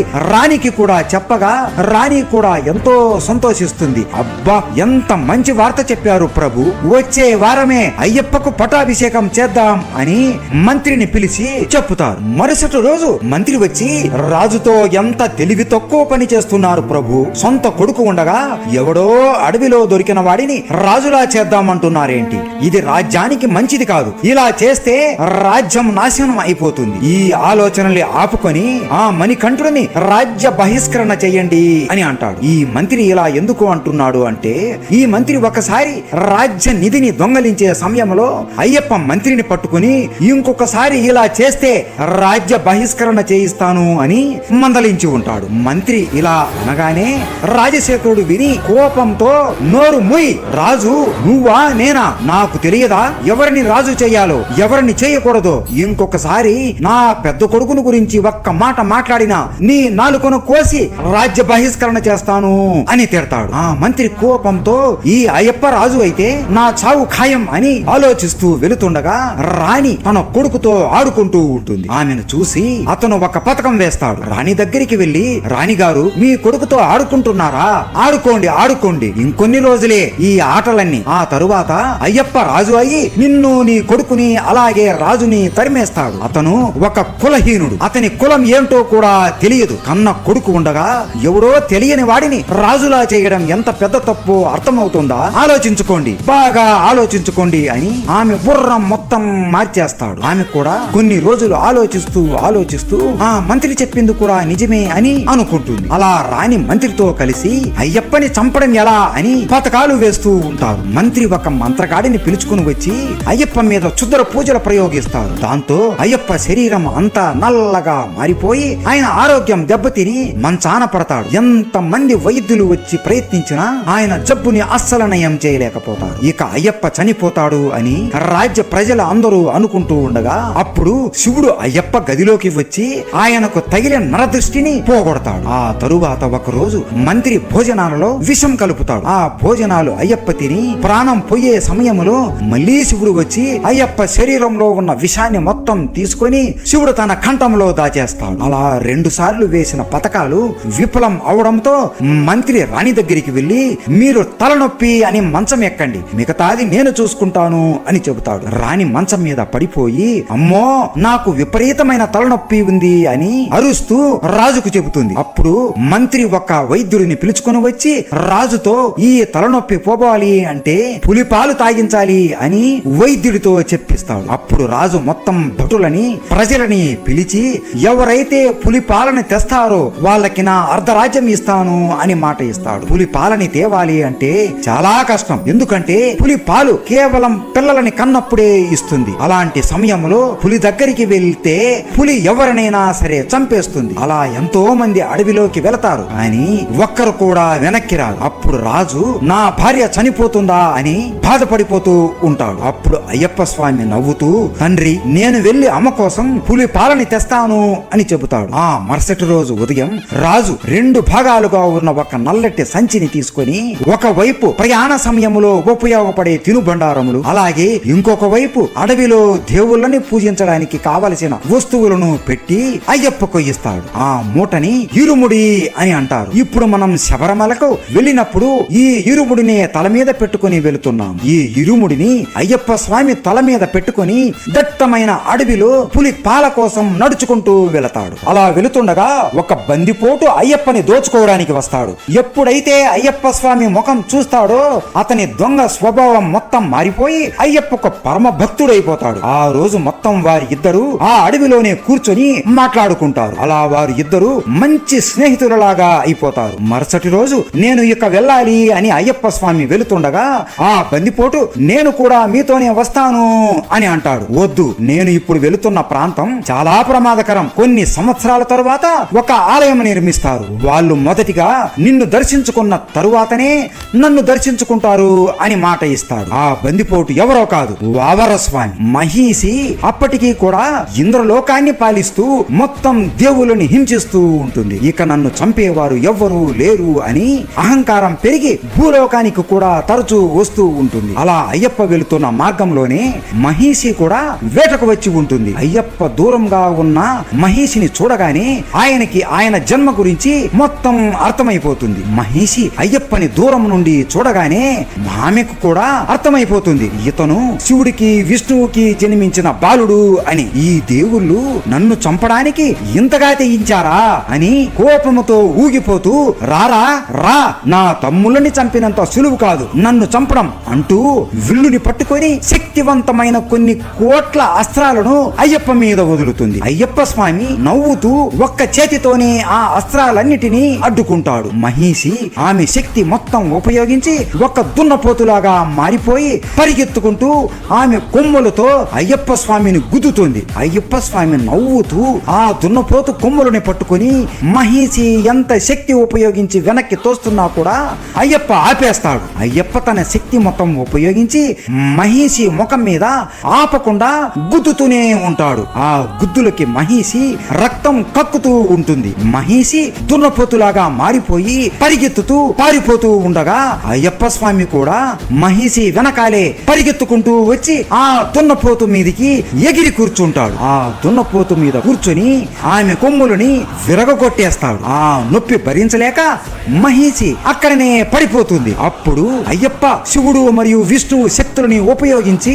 మహిషి శరీరం మీదనే తాండవం చేస్తాడు. అలా తాండవం చేస్తుంటే మహిషి శరీరం నుజ్జు నుజ్జు అయిపోతుంది. అలా మన అయ్యప్ప స్వామి మహిషిని హతమారుస్తాడు. అలా చనిపోయిన మహిషి శరీరం నుండి ఒక దివ్యమైన వెలుగు వస్తుంది. ఆ వెలుగు నుండి ఒక అందమైన కన్య బయటికి వస్తుంది. ఆమె ఎవరో కాదు, ఆమెనే మాలికా పురోత్తమ్మ. ఈ మాలికా పురోత్తమ్మకి ముందు జన్మలో ఒక శాపం ఉంటుంది. అందుకే ఇప్పుడు ఈ జన్మలో మహిషిలా జన్మించి అయ్యప్ప చేతుల్లో శాప విమోచనం పొందింది. మాలికా పురోత్తమ్మ అయ్యప్పని చూడగానే ఆయన అందానికి ప్రేమలో పడిపోతుంది. అయ్యప్ప స్వామి నవ్వుతూ ఈ జన్మలో నేను ఆ జన్మ బ్రహ్మచారిలా ఉండాలి అనుకుంటున్నాను, నేను నిన్ను వివాహం చేసుకోవడం కుదరదు అని చెప్తున్నా కూడా మాలికా పురోత్తమ్మ మాట వినకుండా ఏడుస్తూ అయ్యప్పని బ్రతిమాలుతుంది. అయ్యప్ప ఆమె బాధని చూడలేక సరే నేను నిన్ను వివాహం చేసుకుంటాను, కానీ ఒక షరతు, ఇంకొన్ని సంవత్సరాలకి నాకు ఒక ఆలయం నిర్మిస్తారు. ఆ ఆలయానికి సంవత్సరానికి ఎంతో మంది భక్తులు నా దర్శనానికి వస్తారు. ఎప్పుడైతే ఏ సంవత్సరం అయితే నన్ను దర్శించుకోవడానికి కన్య స్వాములు అయితే రారో ఆ రోజు నేను నిన్ను వివాహం చేసుకుంటాను. మొదటిగా కన్య స్వాములు నిన్ను దర్శించుకొని ఆ తర్వాతనే నన్ను దర్శించుకోవడానికి వస్తారు అని మాట ఇస్తాడు. మాలికా పురోత్తమ్మ నవ్వుతూ సరే స్వామి అని అంటుంది. ఇప్పటికీ కూడా మాలికా పురోత్తమ్మ అయ్యప్పని వివాహం చేసుకోవడానికి ఎదురు చూస్తూ ఉంది. మహిషిని చంపినందుకు దేవతలు ఇంద్రుడు చాలా ఆనందపడిపోతారు. ఇంద్రుడితో సహా దేవతలందరూ అక్కడికి వచ్చి నువ్వు చేయవలసిన కార్యం ముగిసింది, ఇక నువ్వు మాతో పాటు వచ్చే అయ్యప్ప అని అనగా మా అమ్మ నా కోసం ఎదురు చూస్తూ ఉంది, నేను పులిపాలు తీసుకుని వెళ్ళాలి అని చెబుతాడు. అప్పుడు ఇంద్రుడు ఒక ఆడపులిలాగా మారి మిగతా దేవుళ్ళు అందరూ పిల్ల పులులాగా మారిపోతారు. అయ్యప్ప నవ్వుతూ ఆ పులి మీద కూర్చొని రాజ్యానికి బయలుదేరతాడు. మార్గ మధ్యములో అయ్యప్పకు రామాయణంలో ఉన్న శబరి వంశంలో జన్మించిన ఒక ముసలి ఆవిడ కనబడుతుంది. ఆమె పేరు కూడా శబరిని. ఆమె మోక్షం కోసం ఎన్నో సంవత్సరాల నుండి తపస్సు చేస్తూ ఉంటుంది. అప్పుడు అయ్యప్ప ఆమె భక్తికి మెచ్చి మోక్షము ప్రసాదిస్తూ ఉండగా స్వామి మీరు ఈ ప్రదేశంలోనే కొలువయి ఉండండి అని మాట తీసుకుంటుంది. అయ్యప్ప కూడా నవ్వుతూ సరే అమ్మా, ఇక నుండి నేను ఈ ప్రదేశంలోనే కొలువయి ఉంటాను, నేను ఉండబోయే ఈ ప్రదేశాన్ని శబరిమల అని అంటారు అని శబరితో చెప్పి ఆమెకు మోక్షాన్ని ప్రసాదిస్తాడు. అలా మన అయ్యప్ప వందల పులుల మధ్య పులి మీద కూర్చొని స్వారీ చేస్తూ పందల రాజ్యానికి వస్తాడు. అయ్యప్ప పులి మీద కూర్చొని స్వారీ చేస్తూ వస్తూ ఉంటే రాజ్యంలో ఉన్న ప్రజలు అందరూ చూసి ఆశ్చర్యపోతూ ఉంటారు. రాజు కూడా అయ్యప్ప రూపాన్ని చూసి మయమరిచిపోతాడు. రాణి మరియు మంత్రి కూడా అయ్యప్పని ఆ రూపంలో చూడటంతో వారి కళ్ళు తెరుచుకొని వారి బుద్ధి మారిపోతుంది. అయ్యప్ప పులి నుండి దిగి, అమ్మా ఇదిగో పులిపాలు, ఇది తాగితే నీ తలనొప్పి తగ్గిపోతుంది అని ఇస్తాడు. రాణి బోరున ఏడుస్తూ, నన్ను క్షమించు అయ్యప్ప, నా స్వార్థంతో నేను నీకు చాలా కష్టాలు పెట్టాను అని ఆయన కాళ్ళ మీద పడిపోతుంది. అయ్యప్ప, నువ్వు లేకపోతే నేను లేను అమ్మా, నువ్వు మా అమ్మవి, నేను నిన్ను క్షమించడం ఏంటి అమ్మా అని కౌకిలించుకుంటాడు. రాజు అయితే, అయ్యప్ప ఈ రాజ్యం నీదే, ఈ రాజ్యాన్ని నువ్వే పరిపాలించాలి అని అనగా, నాన్న నాకు ఎందుకు ఈ రాజ్యములు, ఇవి అన్ని నా తమ్ముడికి లభించాలి. మీరందరూ నన్ను అయ్యా అప్పా అని ఇన్ని రోజులు ఎంతో ప్రేమగా పిలిచారు. ఇక నుండి నా భక్తులు నన్ను అయ్యప్ప అని ప్రేమగా పిలుచుకుంటారు. ఈ విల్లు నుండి వెళ్లే బాణం ఎక్కడైతే పడుతుందో అక్కడ నాకు మందిరాన్ని కట్టించండి అని అయ్యప్ప తన శక్తి మొత్తం ఉపయోగించి విల్లు నుండి బాణం వదులుతాడు. ఆ బాణం నేరుగా వెళ్లి శబరికి ఎక్కడ అయితే మాట ఇచ్చాడో అక్కడికి వెళ్లి గుచ్చుకుంటుంది. నన్ను మనస్ఫూర్తిగా భక్తి శ్రద్ధలతో మండలం రోజులు మాల ధరించి నన్ను శ్రద్ధతో కొలిచి పాదరక్షలు లేకుండా ఎటువంటి వ్యామోహాలు లేకుండా నిత్యం నన్నే తలుస్తూ ఎవరైతే నేను చెప్పిన 18 నియమాలు పాటిస్తారో వారు కోరుకున్నది నేను వారికి ప్రసాదిస్తాను అని అయ్యప్ప తన అవతారం చాలిస్తాడు. అయ్యప్ప చెప్పినట్లే మహారాజు ఆలయం కట్టిస్తాడు. 18 బంగారు మెట్లు కట్టించి విగ్రహం ఎలా పెట్టాలి అని ఆలోచనలో పడతాడు. అప్పుడు స్వయంగా అయ్యప్ప స్వామి పరశురాముడిని పంపించి అయ్యప్ప ఈ విగ్రహాన్ని ప్రతిష్ఠింపజేస్తాడు. అప్పటి నుండి ఇప్పటి వరకు స్వామి వారు శిలారూపంలో మాలలు ధరించి వస్తున్న భక్తులని కటాక్షిస్తూ ఉన్నారు. 41 రోజుల మాల వేసి 18 కొండలు ఎక్కి అష్ట కష్టాలు పడి ఆఖరికి 18 మెట్లు ఎక్కి స్వామిని దర్శించుకుంటారు. శబరిమల యాత్ర ఎలా చేయాలి, అయ్యప్ప మాల ఎలా వేసుకోవాలో తెలుసుకుందాం. పరమశివుడికి కార్తీక మాసం అంటే చాలా ఇష్టం. ఈ కార్తీక మాసంలో శివుడు కూడా అయ్యప్ప మాల వేసుకుంటాడు. అలా శివుడు అయ్యప్ప మాల వేసుకుని ధ్యానం చేస్తూ ఉండడం బుజ్జి గణపయ్య చూస్తాడు. నాన్నగారేంటి ఈ రోజు కొత్తగా నల్ల బట్టలు వేసుకున్నాడు అని ఆశ్చర్యపోయి శివుడి దగ్గరికి వెళ్లి, నాన్న ఎందుకు మీరు నల్ల బట్టలు వేసుకున్నారు అని అడగగా శివుడు కళ్ళు తెరిచి, గణేశ నేను అయ్యప్ప దీక్ష వేశాను అని అంటాడు. అయ్యప్ప దీక్షనా అంటే ఏంటి తండ్రి, ఈ అయ్యప్ప ఎవరు అని అడగగా శివుడు నవ్వుతూ, అయ్యప్ప నీకు తమ్ముడు అవుతాడు నాయన అని మొత్తం అయ్యప్ప కథని చెబుతాడు. మహిషికి బ్రహ్మ ఇచ్చిన వరం గురించి, భస్మాసురుడు శివుడిని పరుగులు పెట్టించిన విషయం గురించి, శివుడికి విష్ణువుకి మధ్య జరిగిన శృంగారం గురించి, అయ్యప్ప జననం, అయ్యప్ప ఎలా పెరిగాడు అనే విషయాల గురించి, మరియు అయ్యప్పకి మహిషికి జరిగిన యుద్ధం మొత్తం అయ్యప్ప చరిత్రని గణేశుడి చెబుతాడు. ఇవన్నీ మీకు తెలియకపోతే మన ఛానల్లో ఇంతకు ముందే పెద్ద వీడియో పెట్టాము, అది కూడా మీరు తప్పకుండా చూసేయండి. చాలా అద్భుతమైన కథ ఇది. గణేశుడు అయ్యప్ప చరిత్ర మొత్తం విని ఎంతో ఆనందపడిపోతాడు. నా తమ్ముడు ఇంతటి గొప్పవాడా, ఇన్ని ఏళ్లు ఈ విషయం నాకు ఎందుకు చెప్పలేదు తండ్రి అని బాధపడతాడు. ఎలాగైనా నా తమ్ముడు నేను చూడాలి నాన్నగారు అని చెబుతాడు. శివుడు నవ్వుతూ, అయ్యప్పని చూడడం అంత సులువు కాదు గణేశ, నేను కూడా నా అయ్యప్పని చూడడానికి ఇదిగో ఈ మాల వేసుకుని 18 కొండలు ఎక్కి అయ్యప్పని దర్శించుకుంటాను. నీకు నీ తమ్ముడిని చూడాలి అంటే నువ్వు కూడా ఈ మాల వేయాలి అని చెబుతాడు. ఓస్ అంతే కదా, వేసేస్తానా అని నవ్వుతూ అనగా, గణేశ ఈ అయ్యప్ప మాల వేయడం అంత సులువు కాదు నాయన, చాలా కష్టం. ఈ మాలకి చాలా నియమాలు ఉన్నాయి, అవన్నీ చెబుతాను విను అని ఇలా చెబుతాడు. అయ్యప్ప స్వామి మహిషిని హతమార్చిన తరువాత అయ్యప్పని పెంచిన తండ్రి రాజశేఖరుడితో అయ్యప్ప ఎలా అంటాడు, ఇప్పుడు నేను వదిలే ఈ బాణం ఎక్కడ పడుతుందో అక్కడ నాకు ఒక ఆలయం కట్టించండి తండ్రి అని అయ్యప్ప బాణం వేయగా అది నేరుగా వెళ్లి శబరికి ఎక్కడైతే మాట ఇస్తాడో అక్కడికి వెళ్లి పడుతుంది. రాజశేఖరుడు చాలా కష్టపడి అక్కడ ఆలయాన్ని నిర్మించాడు. తరువాత రాజశేఖరుడికి ఒక రోజు అయ్యప్ప స్వామి కలలోకి వచ్చి, నా ఆలయంలో జీవిత తత్వాలను వివరించే విధంగా 18 మెట్లను నిర్మించు అని చెబుతాడు. చెబుతాడు. రాజశేఖరుడు అయ్యప్ప చెప్పినట్లే అయ్యప్పను దర్శనం చేసుకోవాలి అంటే ఈ మెట్లు ఎక్కి వచ్చే విధంగా 18 బంగారు మెట్లను నిర్మించాడు. ఈ 18 మెట్లు చాలా పవిత్రమైనవి. 18 కొండలకు 18 మంది దేవతలకు మరియు 18 తత్వాలకు ఆనవాలుగా ఉన్నాయి. గణేశ నాన్న, అసలు ఈ 18 కొండలు ఏవేవి, ఎందుకు ఎక్కాలి, అలాగే 18 మెట్లు ఎందుకు ఎక్కాలి అని అనగా శివుడు కూడా నవ్వుతూ మొదటిగా 18 కొండలు ఏవి అంటే ఇంజిపరమల, కలైకట్టిమల, పుదుచ్చేరిమల, కరిమల, తలైపరమల, దేవరమల, శ్రీపాదమల, మైలాడుమల, మాతంగమ్మల, కల్కట్టిమల, చిత్రాంబలమల, సుందరమల, నాగాంబలమల, గౌండ్రమల, నీలకమలమల, నీలమల, నాంబలమల మరియు శబరిమల వంటి కొండలను, అలాగే 18 మంది దేవుళ్ళైన వినాయకుడు, శివుడు, పార్వతీదేవి, కుమారస్వామి, బ్రహ్మ, విష్ణువు, రంగనాథుడు, కాళీయముడు, సూర్యదేవుడు, చంద్రదేవుడు, కుజుడు, బుద్ధుడు, బృహస్పతి, శుక్రుడు, శనిదేవుడు, రాహువు మరియు కేతు ఈ దేవుళ్ళని మరియు 18 తత్వాలు అయిన చూడడం, వినడం, సువాసన, రుచి, స్పర్శ, కామమం, దురాశ, క్రోధము, కోపము, మోహము, మదము, మాత్సర్యము, దాంభికము, సాత్వికము, రాజ్యసము, తామసము, విద్య, అవిద్య వంటి గుణాలను తెలియజెప్పే విధంగా ఈ 18 మెట్లను నిర్మించడం జరిగింది. గణేశ, నీకు మీ తమ్ముడు ఎవరో తెలియకపోవచ్చు, కానీ మీ తమ్ముడికి నువ్వు ఎవరో బాగా తెలుసు. అందుకే ఒక మెట్టులో నువ్వు కూడా ఉండేలా నిర్మించడం జరిగింది. నువ్వైనా నేనైనా ఎవరైనా సరే ఈ మెట్లు ఎక్కేటప్పుడు ఇది గుర్తుకు పెట్టుకోవాలి. మీరు అయ్యప్పను దర్శించుకోవడానికే కాదు, ఇంతమంది దేవుళ్ళని, ఇన్ని కొండలని దర్శించుకొని ఆ తర్వాతనే అయ్యప్పను దర్శించుకుంటున్నారు. అంత గొప్ప ఆలయం గణేశ ఈ శబరిమల ఆలయం. అలా ఆలయం మొత్తాన్ని రాజశేఖరుడు నిర్మించాడు. కానీ అయ్యప్ప విగ్రహం ఎలా ఉండాలి, ఎలా పెట్టాలో అర్థం అవ్వదు. అప్పుడు సాక్షాత్తు విష్ణు అవతారమైన ఆ పరశురాముడే ఆయన చేతుల్లో అయ్యప్ప విగ్రహాన్ని పట్టుకుని గుడి లోపలికి వస్తాడు. ఆ విగ్రహం చూడడానికి ఎంతో అందంగా ఉంటుంది గణేశ, అసలు చెప్పడానికి మాటలు లేవు. ఆ దివ్యమైన విగ్రహాన్ని పరశురాముడు తన చేతులతో మకర సంక్రాంతి దినమైనటువంటి శుభదినాన కృష్ణ పక్షం పంచమి తిథి ఉత్తర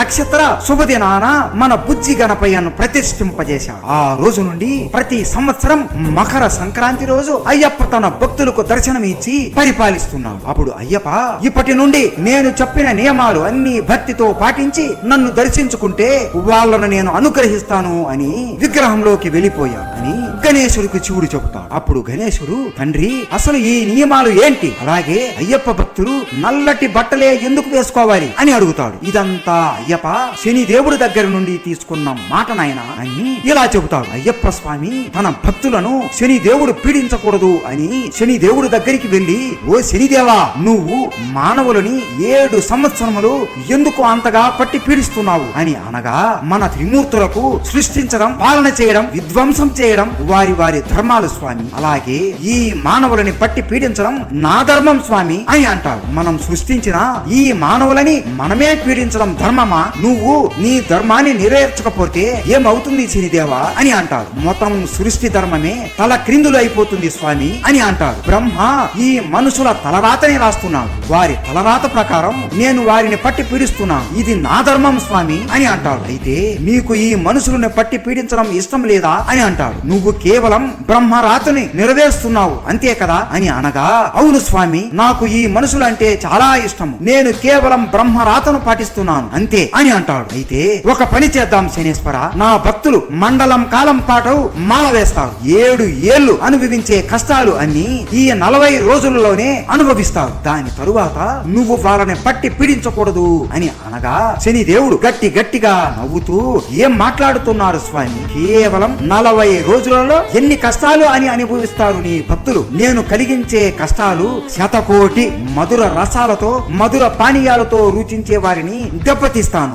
మాంసం తినే వారిని నోట్ల మీద కొడతాను, దాంతో దారికి బుద్ధి లేక అలమటించిపోతారు అనగా, అయ్యప్ప స్వామి నవ్వుతూ, నా భక్తులు కేవలం సాత్విక ఆహారం మాత్రమే స్వీకరిస్తారు అని అంటారు. ఈ మనుషులు పడక మీద సుఖంగా పండుకుంటారు కదా, వీళ్ళని చివరికి కట్టెల మీద పండుకుండేలా చేస్తాను అని శని దేవుడు అనగా, నా భక్తులు అన్ని సుఖాలు విడిచి కటిక నేల మీద పడుకుంటారు అని అయ్యప్ప అంటారు. వేడి వేడి నీళ్లతో స్నానం చేసే వారి జీవితాలతో నేను ఆడుకుంటాను అని శని దేవుడు అనగా, నా భక్తులు 3 పూటల చల్లటి నీటితోనే స్నానం చేస్తారు అని అయ్యప్ప అంటారు. కట్టుకోవడానికి తగిన బట్ట లేక, నడవడానికి పాదరక్షణ లేకుండా ఎండ కొండలలో అలమటించిపోయేలా చేసి అతని పేరు అతను చెప్పుకోవడానికి కూడా సిగ్గుపడేలా చేసి పెళ్లి చేసుకున్న భార్య దగ్గరికి కూడా శృంగారం చేయడానికి కూడా వెళ్ళలేని పరిస్థితికి లాక్కుని వస్తాను అని కోపంతో ఆవేశంతో శనిదేవుడు అంటాడు. అయ్యప్ప స్వామి నవ్వుతూ, నీకు ఇష్టమైన రంగు నలుపు కదా శనిదేవా, నా భక్తులు నల్లటి బట్టలు ధరించి పాదరక్షలను విడిచి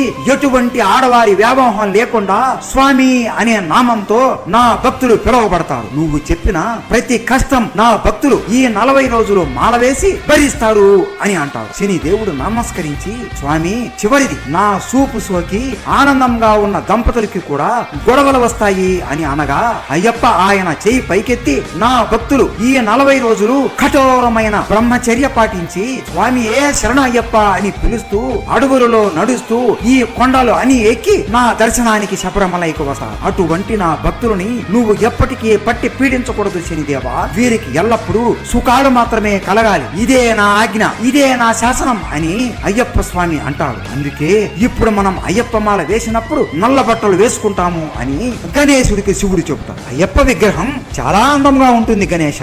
అయ్యప్ప 2 కాళ్ళు ముడిచి కూర్చున్నట్లుగా ఉండి కుడి చేతిని కుడి మోకాళ్ళ పైన ఉంచి ఎడమ చెయ్యి భక్తులను దీవించేలాగా ఉంటుంది. అంటే తానే శరీరం అన్నవారికి అభయం ఇచ్చేలా అద్భుతమైన రూపం ఇది. కానీ నా అయ్యప్ప ఎంతసేపు ఇలా కూర్చొని ఉంటాడు, ఆయనకి కాళ్ళు మరియు నడుము నొప్పి వస్తుంది అని భావించి రాజశేఖరుడు ఒక యోగా పీఠాన్ని తయారు చేయించి ఆ పీఠాన్ని అయ్యప్ప నడుముకి కాళ్ళకి బిగిస్తాడు. అలా అప్పటి నుండి అయ్యప్పని ఆ రూపంలోనే భక్తులు అందరూ పూజిస్తున్నారు.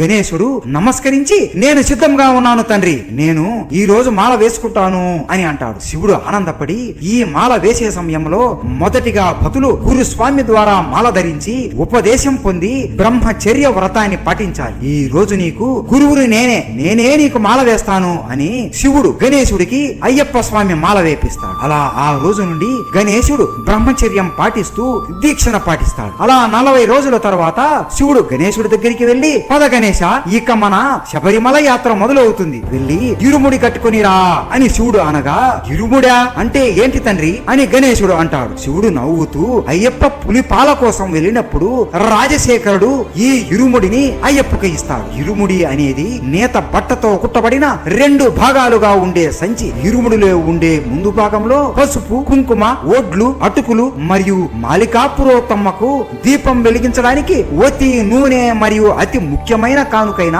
నేతి కొబ్బరికాయ ఉంటాయి. నేతి కొబ్బరికాయ అంటే 3 కళ్ళతో ఉన్న కొబ్బరికాయని తీసుకుని ఒక కన్నుకి రంధ్రం పెట్టి అందులో ఉన్న నీటిని తొలగించి స్వచ్ఛమైన నేతితో నింపిన కొబ్బరికాయను నేతి కొబ్బరికాయ అని అంటారు. ఈ కొబ్బరికాయ నన్ను మరియు మోహినిని గుర్తు చేస్తుంది. ఎలా అంటే కొబ్బరికాయకు 3 కళ్ళు ఉంటాయి కాబట్టి ఆ కొబ్బరికాయను శివుడిలా భావిస్తారు, లోపల ఉండే నేతిని మోహినిలా భావిస్తారు. మమ్మల్ని గుర్తు చేసే ఈ ప్రసాదం అంటే అయ్యప్ప స్వామికి చాలా ఇష్టం గణేశ. ఇరుముడిలో ఉండే వెనుక భాగంలో పసుపు, బియ్యము, పప్పు, బెల్లం వంటి పదార్థములు ఉంటాయి. శబరిమలకు వెళ్లేటప్పుడు ఈ ఇరుముడి తల మీద పెట్టుకుని వెళతారు. మధ్యలో ఆకలి వేస్తే ఈ పదార్థములతో ఆహారం చేసుకుని తింటారు. ఈ ప్రయాణంలో కొద్దిగా ఇరుముడిలో ఉన్న పదార్థములు తగ్గుతున్నట్లు వారి అహంకారం కూడా తొలగిపోవాలి అని అయ్యప్ప భావిస్తాడు. మనం కూడా ఈ ఇరుముడి కట్టుకుని వెళ్ళాలి, ముందే నీకు ఆకలి ఎక్కువ కదా గణేశ అని నవ్వుతూ అంటాడు. పార్వతీదేవి ఇద్దరి కోసం 2 ఇరుముడులను కట్టి వారి తల మీద పెడుతుంది. అలా శివుడు మరియు గణేశుడు ఇరుముడిని తల మీద పెట్టుకుని శబరిమలకు బయలుదేరతారు. ఈ ప్రయాణం చాలా బాగుంటుంది గణేశ. మొత్తం ఈ శబరిమల ప్రయాణం ఎలా చేయాలో చెబుతాను విను అని ప్రయాణం చేస్తూ చెబుతాడు. ప్రయాణం మొదలు పెట్టిన భక్తులు అందరూ ఎరుమెలే అనే చోట అందరూ కలుస్తారు. ఎరుమెలేని శబరిమలకు ప్రవేశ ద్వారం అని చెప్పుకుంటారు. ఇక్కడే అయ్యప్పకు మిత్రుడైన వావరస్వామి మస్జిద్ ఉంది. భక్తులు అందరూ వావరస్వామికి నమస్కరించి విభూదిని తీసుకుంటారు. ఈ ఎరుమెలేలోనే ముఖ్యమైన ఘట్టమైన పెట్టేతుల్లే అనే కార్యక్రమం జరుగుతుంది. భక్తులు అందరూ మనసులో ఉండే బాధలు అన్ని పోయే వరకు నాట్యం చేస్తూ భజనలు చేస్తారు. పెట్టేతుల్లే ముగిశాక కన్య స్వాములకి ఒక కర్ర మొక్క మరియు ఒక నల్లటి నారాన్ని ఇస్తారు. నువ్వు కూడా ఇదే మొదటిసారి మాల వేస్తున్నావు కాబట్టి నువ్వు కూడా కన్యస్వామివే గణేశ, ఇదిగో నువ్వు ఈ కర్ర మొక్కని తీసుకో, ఇది చాలా ముఖ్యమైన కర్ర మొక్క అని ఇస్తాడు. ఏంటి తండ్రి, మాల వేసుకున్న ప్రతి ఒక్కరికి ఒక పేరు ఉంటుందా, ఒకసారి అన్ని స్వాముల పేర్లు వివరిస్తారా అని అడుగుతాడు. శివుడు నవ్వుతూ సరే గణేశ అని మొదటిసారి అయ్యప్ప మాల వేసుకున్న వారిని కన్యస్వామి అని పిలుస్తారు. రెండవసారి వేసుకుంటే కత్తి స్వామి అని పిలుస్తారు. మూడవసారి వేసుకుంటే గంట స్వామి అని పిలుస్తారు. నాలుగవసారి వేసుకుంటే గదా స్వామి అని పిలుస్తారు. ఇంతవరకు అందరికీ తెలుసు. ఐదవసారి మాల వేసుకుంటే విల్లు స్వామి అని పిలుస్తారు. ఆరవసారి వేసుకుంటే జ్యోతి స్వామి అని పిలుస్తారు. ఏడవసారి వేసుకుంటే సూర్య స్వామి అని పిలుస్తారు. ఎనిమిదవసారి వేసుకుంటే చంద్ర స్వామి అని పిలుస్తారు. తొమ్మిదవసారి వేసుకుంటే వేలు స్వామి అని పిలుస్తారు. పదవసారి వేసుకుంటే విష్ణు చక్ర స్వామి అని పిలుస్తారు. 11వసారి వేసుకుంటే శంకరాధార స్వామి అని పిలుస్తారు. 12వసారి వేసుకుంటే నాగభరణి స్వామి అని పిలుస్తారు. 13వసారి వేసుకుంటే శ్రీహరి స్వామి అని పిలుస్తారు. 14వసారి వేసుకుంటే పద్మస్వామి అని పిలుస్తారు. 15వసారి వేసుకుంటే త్రిశూల స్వామి అని పిలుస్తారు. 16వసారి వేసుకుంటే శ్రీ శబరగిరి స్వామి అని పిలుస్తారు. 17వసారి వేసుకుంటే శంకరా స్వామి అని పిలుస్తారు. 18వసారి వేసుకుంటే నారికేల స్వామి అని పిలుస్తారు. ఆ తరువాత ఎన్నిసార్లు మార వేసుకున్నా వారిని గురుస్వామి అని పిలుస్తారు గణేశ అని చెప్పి మళ్ళీ ప్రయాణం మొదలు పెడతారు. ఆ తరువాత అక్కడ నుండి స్వాములు ప్రయాణం సాగిస్తూ పెర్రెతోడు కొట్టేపాడెం అనే ప్రదేశాలకు దాటి కాలేకట్టి అనే ప్రదేశానికి వెళతారు. ఈ ప్రదేశంలోనే అయ్యప్ప మహిషి అనే రాక్షసిని చంపాడు గణేశ. మహిషిని చంపిన తరువాత ఇక్కడ నేను నంది మీద వచ్చినప్పుడు నేను నందిని ఇక్కడే ఈ చెట్టుకు కట్టివేశాను. అందుకే ఈ ప్రాంతానికి కాలేకట్టి అనే పేరు వచ్చింది. ఆ తరువాత స్వాములు అలుదా నదిలో స్నానం చేసి ఆ నదిలోకి మునిగి రాళ్లను తీసుకొని దారిలో ఉన్న కలిడం గుండ్రని చేరి మహిషిని సమాధిని చేసిన చోట ఆ రాళ్లని ఉంచుతాము గణేశ. అందుకే ఆ చోటుని కలిడం గుండ్రు అని పిలువబడుతుంది. ఆ తరువాత ఇంజుపారై కోటను దాటి ఊడంపారై కోటలో శ్రీ బోధనాథుని పూజించి అక్కడ ఉన్న విభూది భస్మాన్ని తీసుకుంటారు. తరువాత శబరిమలకి వెళ్లే దారిలో పవిత్ర నది అయిన పంబా నదిలో స్నానం చేస్తారు. ఈ నది తీరంలోనే నేను మరియు మోహిని అయ్యప్పను తను జన్మించిన రోజునే వదిలిపెట్టి వెళ్లిపోయాం. ఇక్కడే రాజశేఖరుడికి మన అయ్యప్ప కనబడ్డాడు గణేశ. అప్పటి నుండి ఈ నదిలో స్నానం చేస్తే ఇప్పటి వరకు జీవితంలో చేసిన పాపాలు అన్ని తొలగిపోతాయి గణేశ. ఎందుకంటే నేను మరియు విష్ణువు అవతారమైన మోహిని ఈ నదిలోనే నడిచాము. ఈ పాద స్పర్శలు తాకిన ఈ నది ఎంతో పవిత్రమైనది. అందుకే ప్రతి ఒక్క భక్తుడు ఈ నదిలో తప్పకుండా స్నానం చేయాలి. ఆ తరువాత ఇక్కడున్న విగ్రహాన్ని పూజించాలి అని గణేశుడితో చెప్పగా, తండ్రి ఇది నా విగ్రహమే కదా అని ఆశ్చర్యంతో అడుగుతాడు. నేను చెప్పా కదా గణేశ, నీకు అయ్యప్ప ఎవరో తెలియకపోయినా నీ తమ్ముడికి నీ గురించి బాగా తెలుసు. ఏ పని అయినా మొదలు పెట్టే ముందు నీ అనుగ్రహం ఉండాలి. నీ అనుగ్రహం ఉంటే మొదలు పెట్టిన పని సవ్యంగా సాగుతుంది అని అయ్యప్పకు కూడా బాగా తెలుసు అని చెబుతాడు. గణేశుడు ఇది విని ఎంతో సంతోషిస్తాడు. అయ్యప్పని చూడడానికి గణేశుడికి ఇంకా ఆసక్తి పెరిగిపోతుంది. అలా గణేశుడి విగ్రహానికి నమస్కరించి శబరిమల పైకి యాత్రకు ప్రారంభిస్తారు. అపాచి మెట్టు దాటి ఆ తరువాత నీలిమలని చేరుకుంటారు. ఆ తరువాత శబరి పీఠాన్ని దాటి మహిషి కోసమే సరంకుతి అనే చోటులో ఉన్న పెద్ద మర్రి చెట్టుకి కన్య స్వాములు తీసుకువెళ్లిన కర్రముకని గుచ్చి నల్లటి దారాన్ని ఆ చెట్టుకి కడతారు. నీకు ఇచ్చిన ఈ కర్రముక్కని గుచ్చి నల్లటిని దారాన్ని కట్టు అని గణేశుడికి చెబుతాడు. ఇలా ఎందుకు చేయాలి తండ్రి అని అనగా, అయ్యప్ప మహిషిని హతమార్చిన తరువాత ఆమె శరీరం నుండి ఒక దివ్యమైన వెలుగు వచ్చి ఆ వెలుగులో నుండి ఒక అందమైన స్త్రీ వస్తుంది. ఆమెనే మాలికా పురోత్తమ్మ. పూర్వ జన్మ శాపం వలన మహిషిలాగా జన్మించి అయ్యప్ప చేతి స్పర్శ తగలడంతో ఆమెకి శాప విమోచనం కలిగింది గణేశ. ఆమె అయ్యప్పని చూసి మీరు నాకు బాగా నచ్చారు, మీరు నన్ను వివాహం చేసుకోండి అని అనగా దానికి అయ్యప్ప స్వామి అస్సలు ఒప్పుకోడు. నేను ఆ జన్మ బ్రహ్మచారిలాగా ఉండాలి అనుకుంటున్నాను అని ఎంత చెప్పినా మాలికా పురోత్తమ్మ వినకుండా ప్రతిమాలుతుంది. అప్పుడు అయ్యప్ప మాలికా పురోత్తమ్మకి ఒక మాట ఇస్తాడు. ఇక్కడ ఈ కొండల మీద నాకు ఒక ఆలయం నిర్మిస్తారు. నన్ను దర్శించుకోవడానికి మాలలు వేసుకొని దీక్ష పాటిస్తూ నా భక్తులు ఈ కొండ ఎక్కి వస్తారు. ఏ సంవత్సరం అయితే కన్య స్వాములు నన్ను దర్శించుకోవడానికి రారో ఆ రోజు నేను నిన్ను వివాహం చేసుకుంటాను అని మాట ఇస్తాడు. ఆమె కూడా ఇన్ని కష్టాలు పడి చిన్న పిల్లలు ఎవరు రారు అనుకుని సరే స్వామి అని అంటుంది. ఆమె అప్పటి నుంచి ఇప్పటి వరకు ఆ చెట్టు కిందనే కూర్చుని కన్య స్వాములు రాకూడదు అని ప్రతి సంవత్సరం కోరుకుంటుంది. కానీ ప్రతి ఇంట్లో చిన్న పిల్లలు ఉంటే వారికి మాల వేసి ఈ కొండను ఎక్కించి ఈ చెట్టుకి ఈ కర్ర ముక్కని గుచ్చి నల్లటిని తాడను కడుతున్నాం. ఇలా చేస్తే కన్యస్వామి వచ్చాడు, ఈ సంవత్సరం కూడా నేను ఎదురు చూడాలి అని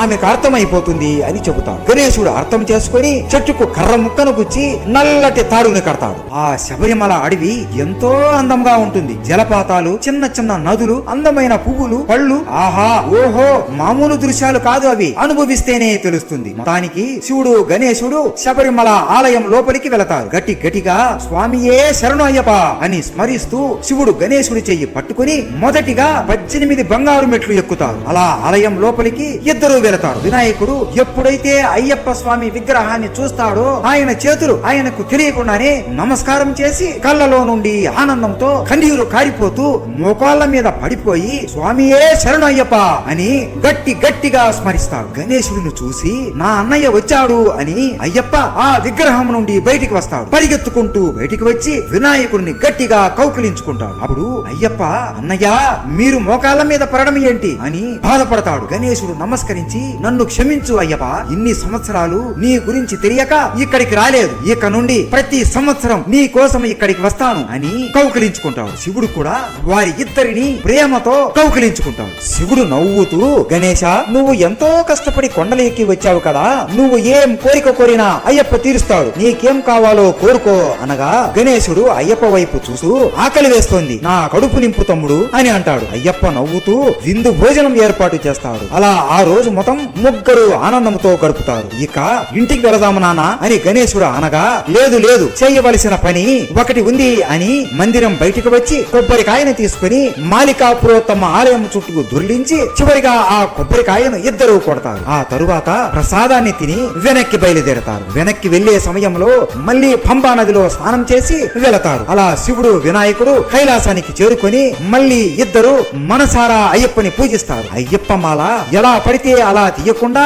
గురుస్వామి సహాయంతో తీయాలి గణేశ అని శివుడే గణేశుడి మాలని తీస్తాడు. అలా అయ్యప్ప మాలని శివుడు మరియు గణేశుడు ముగిస్తారు. నీకు తెలియని విషయాలు అన్ని ఈ ప్రయాణంలో నువ్వు తెలుసుకున్నావు అని అనుకుంటున్నాను గణేశ. ఇక నుండి ప్రతి సంవత్సరం నువ్వు మాల వేస్తావా అని అనగా తప్పకుండా నాన్నగారు, ప్రతి సంవత్సరం నేను మాల వేస్తాను అని గణేశుడు చెప్తాడు. అయ్యప్ప మాల వేసినప్పుడు చేయవలసిన పనులు ఏవో మీకు తెలుసా? అయ్యప్ప మాల వేసినప్పుడు చెయ్యకూడని పనులు కూడా ఏవో మీకు తెలుసా? మొదటిగా చెయ్యకూడని పనులు ఏవో తెలుసుకుందాం. మొదటిది, అయ్యప్ప మాల వేస్తే సాక్షాత్తు ఆ అయ్యప్ప స్వామి మన దేహంలో ఉంటాడు. మన దేహం అయ్యప్ప స్వామికి ఒక ఆలయం లాంటిది. అలా అయ్యప్ప స్వామి మన దేహంలో ఉన్నప్పుడు మన శరీరాన్ని చాలా శుభ్రంగా ఉంచుకోవాలి. అందుకని రోజుకి 2 పూటల చల్లటి నీటితో స్నానం చేయాలి. కేవలం సాత్విక ఆహారం మాత్రమే తినాలి. మాంసాన్ని అస్సలు తినకూడదు. ఎవరిని మోసం చేయకుండా ఉండాలి. ఎవరిని బాధ పెట్టకుండా ఉండాలి. ఆడవారి దగ్గరికి వెళ్లకుండా ఉండాలి. శృంగారం చేయకుండా ఉండాలి. ఇలా భక్తిగా ఉంటే మన మనసు అనే ఆలయంలో ఉన్న అయ్యప్పకు చాలా సంతోషం వేస్తుంది. రెండవది, గురుస్వామిని అగౌరవించకూడదు. ఏ గురుస్వామి దగ్గర అయితే మీరు మాలను వేయించుకుంటారో వారిని అస్సలు తిట్టకూడదు. అలా చాలా మందికి ఈ చెడు అలవాటు ఉంటుంది. గురుస్వామి దగ్గర మాల వేయించుకొని ఆయన చెప్పిన నియమాలు అన్ని పాటిస్తూ బయటకు వచ్చి ఇతరుల దగ్గర మా గురుస్వామి చెప్పింది అంతా తప్పు, ఆ గురుస్వామికి ఏమీ తెలియదు అని తిట్టుకుంటూ మేము ఇక మా గురుస్వామి దగ్గరికి వెళ్ళము, మీ గురుస్వామి ఎవరో చెప్పండి, అక్కడికి రేపటి నుండి వస్తాము అని మాట్లాడుతూ ఉంటారు. ఇది చాలా తప్పు స్వాములు. ఒకసారి మీరు ఒక స్వామి దగ్గర మాలను వేయించుకుంటే ఇక 41 రోజులు ఆయనే మీకు గురువు మరియు దైవం. మీ గురుస్వామి ఏదైనా తప్పు చెబుతున్నాడు అని మీకు అనిపిస్తే ఒకటికి బట్టి 2 సార్లు గురుస్వామిని అడిగి తెలుసుకోండి. అంతేకాని గురుస్వామిని అగౌరవపరచకండి. ఈ 41 రోజులు ఈయనే మీకు అయ్యప్ప స్వామితో సమానం. మూడవది, ఇది ముఖ్యంగా తాగుడు అలవాటు ఉన్న వారి కోసం. దీక్ష వేసినప్పటి నుండి ఎప్పుడెప్పుడు మాల తీద్దామా, ఎప్పుడెప్పుడు మందు తాగుదామా అని అనుకునేవారు అస్సలు మాల వేయకండి. మీ మనసు అంత బలహీనం ఉంటే అస్సలు ఈ అయ్యప్ప మాల వేయకండి. మిమ్మల్ని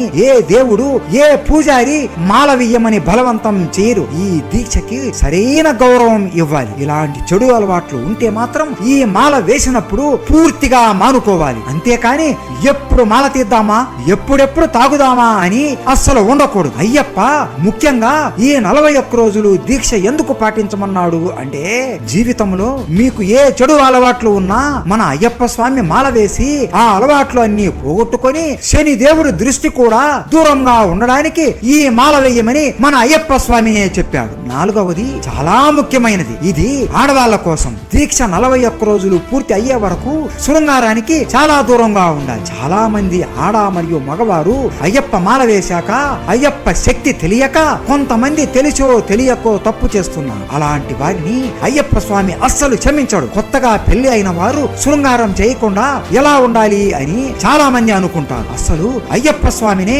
పురాణంలో స్పష్టంగా ఒక మాట చెప్పాడు. పురుషునం గృహస్థానం బ్రహ్మచర్యాఛా మండలం విధేయతే ప్రవేశార్థం ఉత్సవే దర్శనే. మామ, నన్ను దర్శించుకోవడానికి 18 కొండలు ఎక్కి 18 బంగారు మెట్లు ఎక్కి నన్ను దర్శనం చేసుకోవాలి అంటే మండలం రోజులు బ్రహ్మచర్య చేస్తేనే దర్శనం చేసుకోవాలి, లేదంటే ఈ కొండ వైపు కూడా రాకూడదు అని చెప్పాడు. కానీ సంభోగం చేయకపోతే మా కాపురాలు కూలిపోతాయి, మేము తట్టుకోలేము అన్నవారు అసలు ఏ అయ్యప్ప మాల దీక్ష వేయకండి. మీ భర్తల మాల వేస్తాను అని చెప్పినా కూడా దీక్షను వేయనీయకండి. దీని గురించి నిజంగా జరిగిన ఒక కథ చెబుతాను వినండి. ఒక మహిళ ఏడ్చుకుంటూ అయ్యప్ప స్వామి ఆలయానికి వెళ్లి, స్వామి నాకు కొత్తగా పెళ్లి అయింది, పెళ్లి అయిన సంవత్సరంలోనే మా ఆయన అయ్యప్ప మాల వేశాడు. అయ్యప్ప మాల వేసినప్పటి నుండి నన్ను అంటరాని దానిలా చూస్తున్నాడు, ఇంటికి కూడా సరిగ్గా రావడం లేదు, వచ్చినా కూడా నాతో సరిగ్గా మాట్లాడడం లేదు, భోజనం చేస్తున్నప్పుడు కూడా నా వైపు చూడడు, ఇంటికి కూడా సరిగ్గా రావడం లేదు, కళ్ళల్లో కళ్ళు పెట్టి కూడా చూడడం లేదు, నేను మాట్లాడినా కూడా ఏదో మాట్లాడాలి అని మాట్లాడుతున్నాడు అంతే. నిన్ను నమ్ముకుని మాల వేస్తే నువ్వు ఆనందపడతావు, కానీ నా కాపురం కూలిపోతుందా కదా స్వామి అని నా స్నేహితురాలను కూడా అడిగాను. వాళ్ళ భర్తలు కూడా ఇలా చేస్తున్నారట. అసలు ఇదేమి దీక్ష స్వామి, కాపురాలు కూల్చే దీక్ష ఎందుకు చెయ్యాలి అని బాధతో ఏడుస్తూ అయ్యప్ప స్వామిని అడగగా ఆమె బాధను చూసి అయ్యప్ప స్వామి ప్రత్యక్షమై, అమ్మా ఇలా నువ్వు చెప్పినవన్నీ నీ భర్త చేస్తున్నాడు అంటే మీ మీద మీ భర్తకి అమితమైన ప్రేమ ఉంది అని అర్థం. మీతో కళ్ళలో కళ్ళు పెట్టి చూసి మాట్లాడితే ఆయన మనసు ఎక్కడ చెలిస్తుందో అని చూడటం లేదు అంతే. నిన్ను ఎందుకు ముట్టుకోవడం లేదు అంటే నీ మీద అతనికి ప్రేమ ఎక్కువ ఉంది అని అర్థం. ఈ అయ్యప్ప దీక్ష ఒక తపస్సు లాంటిది అమ్మా. ఎక్కడ మిమ్మల్ని చూసి 20 లేదా 30వ రోజు చెయ్యకూడని తప్పు చేస్తాడేమోనని అలా నడుచుకుంటున్నాడు అమ్మా. ఇలా దీక్ష మధ్యలో చెయ్యకూడని తప్పు చేస్తే వారికి శబరిమల కొండను ఎక్కే అర్హత ఉండదు. అలా మధ్యలో మానేస్తే అది మహాపాపం. అందుకని మనస్సును నిగ్రహించుకోవడానికి ఇలా చేస్తున్నాడు అంతే అమ్మా. నువ్వు బాధపడకు తల్లి, ఈ దీక్ష ముగిశాక మీ భర్త ఇంటికి వచ్చి మీతో ప్రేమతో ఉంటాడు. నువ్వు కూడా ఇలా బాధపడకుండా ఇటువంటి ఆలోచనలు పెట్టుకోకుండా ఈ 41 రోజు నా నామమే జపిస్తూ ఉండు తల్లి. ఈ ఒక అయ్యప్ప దీక్ష చేస్తే శివుడికి కొన్ని కోట్ల సంవత్సరాలు తపస్సు చేసినట్లు మీకు మీ కుటుంబాలకి నరదృష్టి అలాగే శని దృష్టి తగలదు, మీకు అంతా మంచే జరుగుతుంది తల్లి అని ఆమెను అయ్యప్ప స్వామిని దీవిస్తాడు. 5వది, మెడలో వేసుకున్న మాలలో అయ్యప్ప స్వామి ఉంటాడు అని మీకు తెలుసా? మెడలో వేసుకునే మాలని ఆభరణం అనుకొని అస్సలు చులకనగా చూడకండి. మీరు మాల వేసుకొని ఎక్కడెక్కడికో పోతూ ఉంటారు. మీ చేతుల్లో అయ్యప్ప స్వామి పటాన్ని తీసుకుని అన్ని చోట్లకి వెళ్ళలేరు కదా. ఎప్పుడైనా అయ్యప్పని పూజించాలి అని అనుకుంటే వారి మెడలో ఉన్న మాలని పట్టుకుని అయ్యప్ప నామాన్ని జపిస్తే సరిపోతుంది. ఎప్పుడూ కూడా మెడలో ఉన్న మాలని తీసి ప్రక్కన పెట్టకండి. ఇలా చేస్తే మీరు అయ్యప్ప స్వామిని పక్కన పెట్టినట్లే అర్థం. అందుకే మెడలో ఉన్న మాలని అస్సలు చులకనగా చూడకండి. 6వ, టీవీ చూడడం గాని యూట్యూబ్ చూడడం కానీ చేయకండి. ఈ మధ్య కాలంలో యూట్యూబ్ మరియు టీవీలలో అర్ధనగ్నంగా ఉన్న సినిమాలు వస్తూ ఉంటాయి. వీటిని అస్సలు చూడకూడదు. మీకు టీవీ చూడాలి లేదా యూట్యూబ్ లో చూడాలి అని అనుకుంటే అయ్యప్ప స్వామికి సంబంధించిన పాటలు లేదా వీడియోస్ చూడండి. మన ఛానల్లో కూడా అయ్యప్ప స్వామి మీద చాలా వీడియోలు ఉన్నాయి, అవి కూడా చూడండి. 7వది, తల్లిదండ్రులు లేదా ఇంట్లో వారు ఎవరు చనిపోయినా లేదా మీరు ఎవరికైనా కర్మకాండ చేసినా ఆ సంవత్సరాన్ని ఏటి సూతకం అని అంటారు. ఈ సూతకంలో అయ్యప్ప దీక్ష తీసుకోకూడదు. చివరి 8వది చాలా ముఖ్యమైనది. ఈ తప్పు పని అస్సలు చేయకూడదు. శబరిమల యాత్రకి వెళ్లే ముందు రోజు బంధువులను అందరినీ పిలిచి హడావుడి చేయకండి. పెద్ద పెద్ద కేకులు తెచ్చి కోసుకు తినడం, ఇలాంటివి అసహ్యమైన పనులు, ఇవి అస్సలు చేయకూడదు. అయ్యప్ప దీక్ష తీసుకొని కొండకి వెళ్లడం చాలా పవిత్రమైన ధార్మికమైన పనులు. ఇలాంటి వాటిని ఏదో పుట్టినరోజు పండుగ చేసినట్లు అస్సలు చేసుకోకండి. చక్కగా అమ్మా నాన్నలకి నమస్కారం చేసి మీ భార్యా పిల్లలకు వీడుకోలు చెప్పి భక్తితో కొండకు వెళ్లి రావాలి అంతే తప్ప డబ్బులు ఉన్నాయి అని ఇలా చెత్త పనులు అస్సలు చేయకూడదు. ఇప్పుడు చెప్పిన ఈ 8 నియమాలు చెయ్యకూడని పనులు. ఈ పనులు అస్సలు చేయకండి. ఇప్పుడు చేయవలసిన నియమాలు ఏవో చెబుతాం. వీడియో చివరి వరకు చూడండి. చేయవలసిన అతి ముఖ్యమైన 8 పనులు ఉన్నాయి. అవి ఏంటి అంటే, మొదటిది, అయ్యప్ప మాల వేసినప్పుడు కేవలం నలుపు రంగు బట్టలు మాత్రమే వేసుకోవాలి. అయ్యప్ప తన భక్తుల కోసం శని దేవుడి దగ్గర, నా భక్తులు నీకు ఇష్టమైన నలుపు నలుపు రంగు బట్టలు మాత్రమే ధరిస్తారు, నువ్వు వాళ్ళని పట్టి పీడించకూడదు అని మాట తీసుకుంటాడు. అందుకే ప్రతి ఒక్క భక్తుడు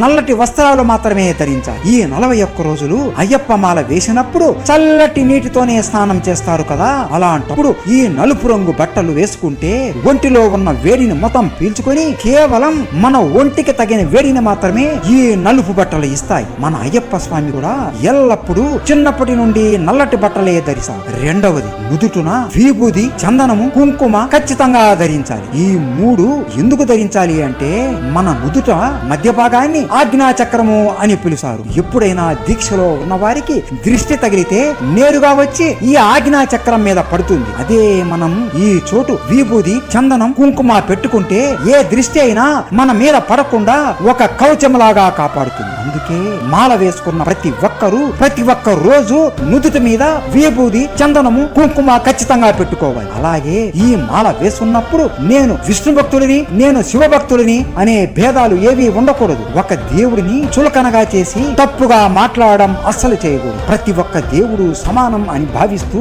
గడపాలి. మన అయ్యప్ప స్వామి కూడా ఎల్లప్పుడూ నుదుటి మీద విభూది పూసుకుంటాడు. మూడవది, చల్ల నీటితోనే 2 పూటల స్నానం ఖచ్చితంగా చేయాలి. 2 పూటల చల్ల నీటితో స్నానం చేయడం వలన బ్రహ్మచర్యాన్ని పెంచుతుంది. రోజుకి 2 సార్లు చల్ల నీటితో స్నానం చేయడం వలన మన మనస్సు అస్సలు శృంగారం వైపు కూడా, కామం వైపు కూడా వెళ్ళదు. తెల్లవారుజామున 4 గంటలకి ప్రాణవాయువు పుష్కలంగా ఉంటుంది. అలాగే చల్ల నీటితో స్నానం చేస్తే నాడి కూడా శుద్ధి కలుగుతుంది. ఇలా 41 రోజులు చల్ల నీటితో స్నానం చేయడం వలన మన శబరిమలకు వెళ్ళినప్పుడు అక్కడ వేడి నీటితో స్నానం చేయకపోయినా మన శరీరం శుద్ధిగా ఉంటుంది. మన అయ్యప్ప స్వామి కూడా పులి పాల కోసం అడవికి వెళ్ళినప్పుడు ఇలా చల్లటి నీటితోనే ఉదయం అలాగే రాత్రి 2 పూటల స్నానం చేశాడు. నాలుగవది, అయ్యప్ప స్వాములు ఈ 41 రోజు కేవలం చాప మీద అయినా లేదా నేల మీద అయినా పడుకుంటారు. ఎందుకంటే మీరు ఎప్పుడైనా నేల మీద పడుకుంటే మీకు కావాల్సిన నిద్ర మాత్రమే పడుతుంది. అదే మీరు పరుపు మీద పడుకుంటే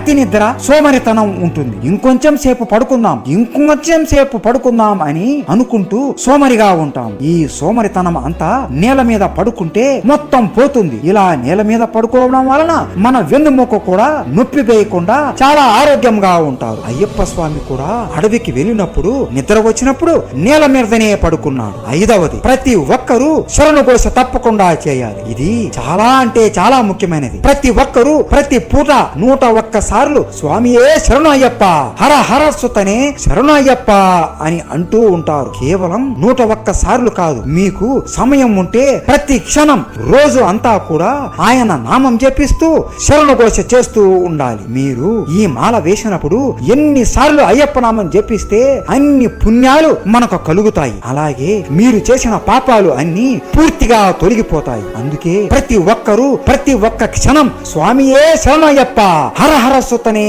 శరణయ్యప్ప అని అంటూ ఉండాలి. ఆరవది, ప్రతి ఒక్కరూ వారి పేరుని మరిచిపోయి కేవలం స్వామి లేదా అయ్యప్ప అని పేరుతోనే పిలవాలి. ఎందుకంటే ఈ మాల వేసిన తరువాత మీరు ఒక దేవుడితో సమానం. అలాగే ఎదుటి వాళ్ళు కూడా ఒక దేవుడితో సమానం. అందరూ దేవుళ్ళు ఒక్కటే కాబట్టి స్వాములను పేరు పెట్టి పిలవకుండా స్వామి స్వామి అయ్యప్ప అని పిలవాలి. ఇలా చేస్తే మీరు అయ్యప్పతో సమానంగా ఉంటారు అని అర్థం. ఆఖరిది 7వది మరియు 8వది ఏంటి అంటే కాళ్ళకి చెప్పులు వేసుకోకూడదు, అలాగే అబద్ధాలు ఆడకూడదు. ఈ 2లో ఒక్కటి చేసినా కూడా ఇక మీరు అయ్యప్ప మాల వేసి కూడా వ్యర్థమే. దయచేసి ఈ 2 తప్పులు అసలు చేయకండి. ఇవి మీరు తప్పకుండా చేయాల్సిన 8 నియమాలు. ఇలా చేస్తే మీకు తప్పకుండా అయ్యప్ప అనుగ్రహం కలుగుతుంది. ప్రతి ఒక్కరికి ఇప్పుడు అయ్యప్ప మాల వేసిన తరువాత ఏ పనులు చేయకూడదు, అలాగే ఏ పనులు చెయ్యాలో పూర్తిగా అర్థమయ్యింది అనుకుంటున్నాం. చివరిది, అస్సలు అయ్యప్ప స్వామి ఆడవాళ్ళని శబరిమలలోకి ఎందుకు రానివ్వడు? ఆడవాళ్ళు శబరిమలలోకి వెళితే చనిపోతారు అని మీకు తెలుసా? ఇవన్నీ ఇప్పుడు తెలుసుకుందాం. ఎందుకు స్వామి మన అయ్యప్పకు ఆడవాళ్ళంటే అంత చులకన? ఆడవాళ్ళు ఏం తప్పు చేశారని ఆలయాల లోపలికి రానివ్వరు అని కోపంతో అంటుంది. శివుడు నవ్వుతూ, అయ్యో దేవి, నువ్వు మన అయ్యప్పని తప్పుగా అర్థం చేసుకున్నావు. అసలు ఆడవాళ్ళు శబరిమలకు ఎందుకు వెళ్ళకూడదో నేను చెబుతాను విను అని ఇలా చెబుతాడు. అయ్యప్ప స్వామి జన్మించిన తరువాత నేను మరియు మోహిని రూపంలో ఉన్న విష్ణువు అయ్యప్పని పంబా నదీ తీరం దగ్గర వదిలేసి వెళ్లిపోయాం. అదే సమయంలో పందేలా రాజ్యానికి రాజు అయిన రాజశేఖరుడు అటువైపుగా వెళుతూ అయ్యప్ప స్వామి వేడుపు విని అయ్యప్పని చేతుల్లో చేతుల్లోకి ఎత్తుకొని పిల్లలు లేని మాకు ఈ బిడ్డని ఈ దేవుడే ప్రసాదించాడు అని ఎంతో ఆనందపడి కందేల రాజ్యానికి తీసుకుని వెళతాడు. అలా రాజశేఖరుడు అతని భార్య ఆర్యాంబతో జరిగిందంతా చెప్పగా ఆమె కూడా ఎంతో సంతోషించి ప్రేమతో అయ్యప్పని పెంచుకుంటారు. ఆ తరువాత రాజశేఖరుడికి మరియు ఆర్యాంబకి కూడా ఒక మగబిడ్డ జన్మిస్తారు. అతని పేరు రాజరాజన్. అయ్యప్ప పెరిగి పెద్ద అయ్యాక ఇక అయ్యప్పని రాజ్యానికి రాజుగా చెయ్యాలి అని రాజశేఖరుడు అతని భార్య ఆర్యాంబ ఇద్దరు నిర్ణయించుకుంటారు. అయ్యప్పను రాజుగా చేయడం మంత్రికి మాత్రం అస్సలు ఇష్టం ఉండదు. ఎందుకంటే మంత్రి ఒకసారి రాజ్య నిధులని దొంగలిస్తుండగా ఇది అయ్యప్ప చూసి ఇంకొకసారి ఇలా చేస్తే రాజ్య బహిష్కరణ చేయిస్తా అని మందలించి ఉంటాడు. అందుకని ఆర్యాంబ మనసు మొత్తం మార్చేస్తాడు. నీ కన్న కొడుకు ఉండగా ఈ అయ్యప్పని రాజులా చేస్తారా అని ఆమె మనసు పూర్తిగా మారుస్తాడు. ఆ తరువాత మంత్రి మాటలు విని అయ్యప్పని చంపడానికి తల్లి ఆర్యాంబ మరియు మంత్రి ఇద్దరు ప్రయత్నిస్తారు. ఎన్నిసార్లు ప్రయత్నించినా కూడా ప్రతిసారి శివుడు వచ్చి అయ్యప్పను కాపాడుతూ ఉంటాడు. ఇక ఆమె ఆలోచించి నాకు తలనొప్పి వేస్తోంది, నాకు ఈ తలనొప్పి తగ్గాలి అంటే నాకు ఇప్పుడు పులిపాలు కావాలి, లేదంటే నేను చచ్చిపోతానేమోనని రాజుతో ఏడుస్తూ చెప్పగా అమ్మకు పులిపాల కోసం నేనే అడవికి వెళతాను అని రాజశేఖరుడితో చెప్పి అయ్యప్పనే స్వయంగా అడవికి వెళతాడు. ఆ అడవిలో మహిషి అనే రాక్షసుతో యుద్ధం చేసి ఆమెను హతమారుస్తాడు. అప్పుడు ఆమె శరీరం నుండి ఒక దివ్యమైన వెలుగు వస్తుంది. ఆ వెలుగు నుండి మాలికా పురోత్తమ అనే ఒక అందమైన మహిళ వస్తుంది. ఈ మాలికా పురోత్తమకి ముందు జన్మలో ఒక శాపం ఉంటుంది. ఆమె పూర్వ జన్మలో ఒక మహాముని కుమార్తె. ఈమె ఒక మహర్షి కుమార్తె అయినా కూడా ఎంతో అందంగా ఉండేది. ఆ మహాముని దగ్గరికి శిష్యర్కం చేయడానికి దత్తాత్రేయుడు ప్రతిరోజు వచ్చేవాడు. ఆ దత్తాత్రేయుడిపై ఆ అమ్మాయికి మనసు పడుతుంది. ఆమెకి ఉన్నది ప్రేమ కాదు, కేవలం కామ కోరిక అంతే. మహర్షి లేనప్పుడు దత్తాత్రేయుడు దగ్గరికి వెళ్లి, ఓ దత్తాత్రేయ, నేను నిన్ను ప్రేమిస్తున్నాను, నిన్ను చూస్తే నేను ఆగలేకపోతున్నాను, నాతో శృంగారం చేసి నా కోరికను తీర్చు, అలాగే నన్ను వివాహం చేసుకో అని బలవంత పెడుతూ ఉంటుంది. గురువు కూతురు కదా అని కోపపడకుండా ఆమెతో మర్యాదగా ఉంటూ ఆమె ఎంత బలవంత పెడుతున్నా కూడా నమస్కరిస్తూ ఆమెని నిరాకరిస్తాడు. కానీ ఆమె ప్రతిరోజు ఆమె దత్తాత్రేయుడు మనసులో ప్రేమ పొందడానికి అర్ధనగ్నం లేదా పూర్తి నగ్నంతో కనబడుతూ అతనిని బలవంత పెడుతూ నాతో శృంగారం చేయమని కోరుతూ ఉంటుంది. దత్తాత్రేయుడికి ఇక ఓపిక నశించి కోపంతో ఆమె మీద గట్టిగా అరుస్తూ నిరాకరిస్తూ ఉంటాడు. ఆమె ఏడుస్తూ మహాముని దగ్గరికి వెళ్లి మొత్తం విషయం చెప్పి, నాకు దత్తాత్రేయుడు అంటే చాలా ఇష్టం, అతనితో నాకు పెళ్లి కాకపోయినా అతనితో నాకు పెళ్లి చేయకపోయినా పర్వాలేదు, కానీ ఒక్కసారి అయినా అతనితో శృంగారం చేయాలి, మీరు అతని ఒప్పించండి, లేదంటే నేను చనిపోతాను అని ఏడుస్తూ అంటుంది. మహాముని ఆశ్చర్యపోయి, అమ్మా, ఆ దత్తాత్రేయుడు నీకు అన్నలాంటి వాడు, నువ్వు అతన్ని ఇలా చూడటం చాలా పెద్ద తప్పు, చాలా పెద్ద తప్పు తల్లి, అందుకే నువ్వు ఎంత బ్రతిమాలుతున్నా కూడా అతను నీతో శృంగారం చేయడానికి ఒప్పుకోవడం లేదు అని ఆమెని శాంతింపజేయడానికి ఎంత ప్రయత్నిస్తున్నా కూడా ఆమె అస్సలు ఒప్పుకోకుండా నాకు అతనే కావాలి అని విసిగిస్తుంది. ఇక ఆ మహామునికి ఓపిక నశించి కోపముతో ఆమె వైపు చూసి, ఓ మూర్ఖపుత్రిక, ఏంటి ఈ కామవాంఛ, నీకు ఈ అందాన్ని చూసుకునే కదా ఈ గర్వం, నీకు అన్నలాంటి వాడు అని చెప్పినా కూడా శృంగారం కావాలి, శృంగారం కావాలి అని అంటున్నావు. వచ్చే జన్మలో నువ్వు ఒక క్రూరమైన మహిషి అనే ఒక రాక్షసిలాగా జన్మిస్తావు. ఈ జన్మలోనే కాదు, వచ్చే జన్మలో కూడా నీతో శృంగారం చేయడానికి ఎవరు ఒప్పుకోరు. ఎప్పుడైతే నీవు పరమ బ్రహ్మచారి చేతుల్లో మరణిస్తావో అప్పుడే నీకు శాప విమోచనం కలిగి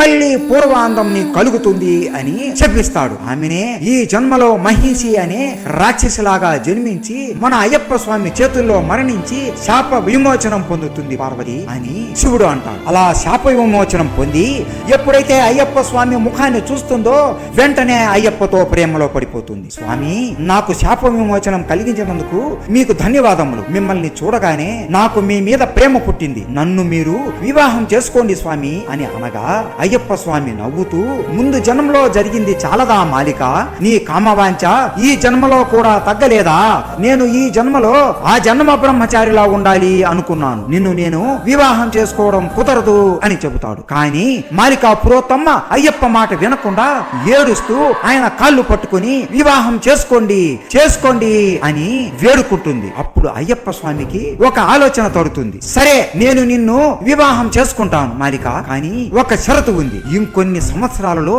ఈ కొండ మీద నాకు ఒక ఆలయాన్ని నిర్మిస్తారు. నన్ను దర్శించుకోవడానికి కోట్లలో భక్తులు బ్రహ్మచర్యం పాటిస్తూ వస్తారు. ఎప్పుడైతే ఏ సంవత్సరం అయితే కన్య స్వాములు నన్ను దర్శించుకోవడానికి రారో ఆ సంవత్సరం నేను నిన్ను వివాహం చేసుకుంటాను అని అయ్యప్ప స్వామి మాట ఇస్తాడు. మాలిక పురోత్తమ్మ కూడా సరే స్వామి, నేను మీకోసం ఎన్ని సంవత్సరాలు అయినా ఎదురు చూస్తూ ఉంటాను, కానీ మిమ్మల్ని దర్శించుకోవడానికి కేవలం మగవాళ్ళు మాత్రమే రావాలి. ఆడవాళ్ళు మిమ్మల్ని దర్శించుకోవడానికి వస్తే నేను ఒప్పుకోను అని అనగా, అయ్యో మాలిక, నాకు మగ ఆడ అనే తేడా ఏదీ లేదు, నన్ను దర్శించుకోవడానికి ఎవరైనా రావచ్చు అని. కానీ నువ్వు చెబుతున్నావు కాబట్టి ఋతుస్రావం జరిగే ఆడవాళ్ళు ఈ శబరిమలకు రారు. కేవలం చిన్న పిల్లవాళ్ళు అలాగే ముసలి వాళ్ళు మాత్రమే నన్ను దర్శించుకోవడానికి వస్తారు అని చెబుతాడు. దానికి మాలికా పురోత్తమ సంతోషించి సరే స్వామి అని ఒప్పుకుంటుంది. మాలికా పురోత్తమ మనసులో ఇక్కడ నాకన్నా అందమైన వాళ్ళు శబరిమలకు వచ్చి నా అయ్యప్పని దూరం నాకు చేస్తారేమోనని భయం వలన ఇలాంటి కోరిక కోరినట్లుంది. ఆ తరువాత అయ్యప్ప స్వామి, మాలిక, నువ్వు నా మణి మండపం పక్కనే ఉంటూ వచ్చి పోయే వాళ్ళని చూస్తూ వాళ్ళకి నీ దివ్యను ఇస్తూ వాళ్ళని కాపాడుతూ ఉండు అని మాట తీసుకుంటాడు. అందుకే పార్వతి ఆడవాళ్ళని శబరిమలకు ఆలయం లోపలికి రానివ్వరు అని శివుడు పార్వతీదేవితో చెబుతాడు. పార్వతీదేవి నమస్కరిస్తూ, అయ్యప్పని నేను తప్పుగా అర్థం చేసుకున్నాను ప్రభు, మన అయ్యప్ప ఇంత గొప్పవాడా అని అర్థం చేసుకుని ఆనందపడుతుంది. శివుడు నవ్వుతూ, మన అయ్యప్ప కేవలం ఋతుస్రావం జరిగే ఆడవాళ్ళని మాత్రమే ఎందుకు శబరిమలకు రాకూడదు అన్నాడో నీకు తెలుసా పార్వతి? దీని వెనుక ఇంకో బలమైన కారణం కూడా ఒకటి ఉంది అని చెబుతాను విను అని శివుడు పార్వతీదేవికి ఇలా చెబుతాడు. మన హిందూ ఆలయాలు ఎక్కడైతే ఎక్కువ శక్తి ఉత్పన్నం అవుతూ ఉంటుందో ఆ ప్రదేశాలలో మాత్రమే నిర్మిస్తారు. ఆ శక్తిని మరింత పెంచేలా ధ్వజస్తంభము, మూలమూర్తి గోపురాలు నిర్మిస్తారు. అందుకే ఎవరైనా ఎప్పుడైనా గుడికి వెళ్ళగానే మనసు చాలా ప్రశాంతంగా ఉంటుంది. మనం మంత్రాలని పలుకుతూ గుడి లోపలికి వెళ్ళగానే మనకే తెలియని ఒక శక్తి శరీరంలోని కింది భాగాల నుండి పై భాగాలకి వెళ్లేలా చేసి మనకి ప్రశాంతతని మరియు జ్ఞానాన్ని పెరిగేలా చేస్తుంది పార్వతి. ఈ శక్తిని కుండలిని శక్తి అని అంటారు. కానీ స్త్రీలకి ఋతుస్రావం జరిగే సమయంలో శక్తి కింది భాగాలకి స్రవిస్తూ ఉంటుంది. ఋతుస్రావం జరుగుతున్న సమయంలో వీళ్ళు ఆలయాలకి వెళ్ళినట్లయితే గుడిలోని పైకి ప్రవహించే శక్తి స్త్రీలలోని కిందికి ప్రవహించే శక్తి వల్ల సూక్ష్మ శరీర మార్పుల వల్ల కడుపు చాలా నొప్పి వేస్తుంది. రక్తస్రావం రోజులా కాకుండా ఎక్కువగా వస్తూ చాలా నొప్పిని భరిస్తారు. అయినా సరే ఏమవుతుందిలే అని ఆ సమయంలో గుడిలోకి ఎక్కువ సార్లు వెళ్ళినట్లయితే నెలసరి సరైన సమయంలో రాదు. కొన్ని నెలలు గడిచినా కూడా ఋతుస్రావం అస్సలు జరగదు. అలాగే కొన్ని నెలలు అయినా కూడా రక్తస్రావం ఆగకుండా స్రవిస్తూనే ఉంటుంది. అలాగే ఎంత ప్రయత్నిస్తున్నా గర్భం రాకపోవడం లాంటి ఘోరమైన సమస్యలు కూడా వస్తాయి. ఇలాంటి శక్తివంతమైన క్షేత్రాలలో మన అయ్యప్ప ఉంటున్న శబరిమల క్షేత్రం కూడా ఒకటి. ఈ విషయం మన అయ్యప్పకు కూడా బాగా తెలుసు పార్వతి. అందుకే మాలికా పురోత్తమతో ఋతుస్రావం జరిగే అమ్మాయిలు రారు అని మాట ఇచ్చాడు. నా వలన ఏ ఆడవాళ్ళకి కష్టాలు రాకూడదు అని ఆలోచించి అయ్యప్ప ఈ నిర్ణయం తీసుకున్నాడు. అంతేకాని మన అయ్యప్ప ఆడవాళ్ళని అగౌరవపరచాలి అని కాదు. అయ్యప్ప మాటని పాటిస్తూ ఇప్పుడు కూడా శబరిమలలో ఋతుస్రావం వచ్చే వయస్సు కలిగిన ఆడవాళ్లు రాకూడదు అని నియమాలు పెట్టారు. మరియు ముఖ్యంగా 10 సంవత్సరాల నుండి 50 సంవత్సరాల లోపు ఆడవాళ్లు రాకూడదు అని చాలా కఠినమైన నియమాలు పెట్టారు పార్వతి. కానీ చాలా మందికి ఈ విషయం తెలియక చాలా మంది ఆడవాళ్ళకి ఋతుస్రావం జరిగే సమయంలో వాళ్ళని అపవిత్రంగా భావిస్తున్నారు, అగౌరవపరుస్తున్నారు అని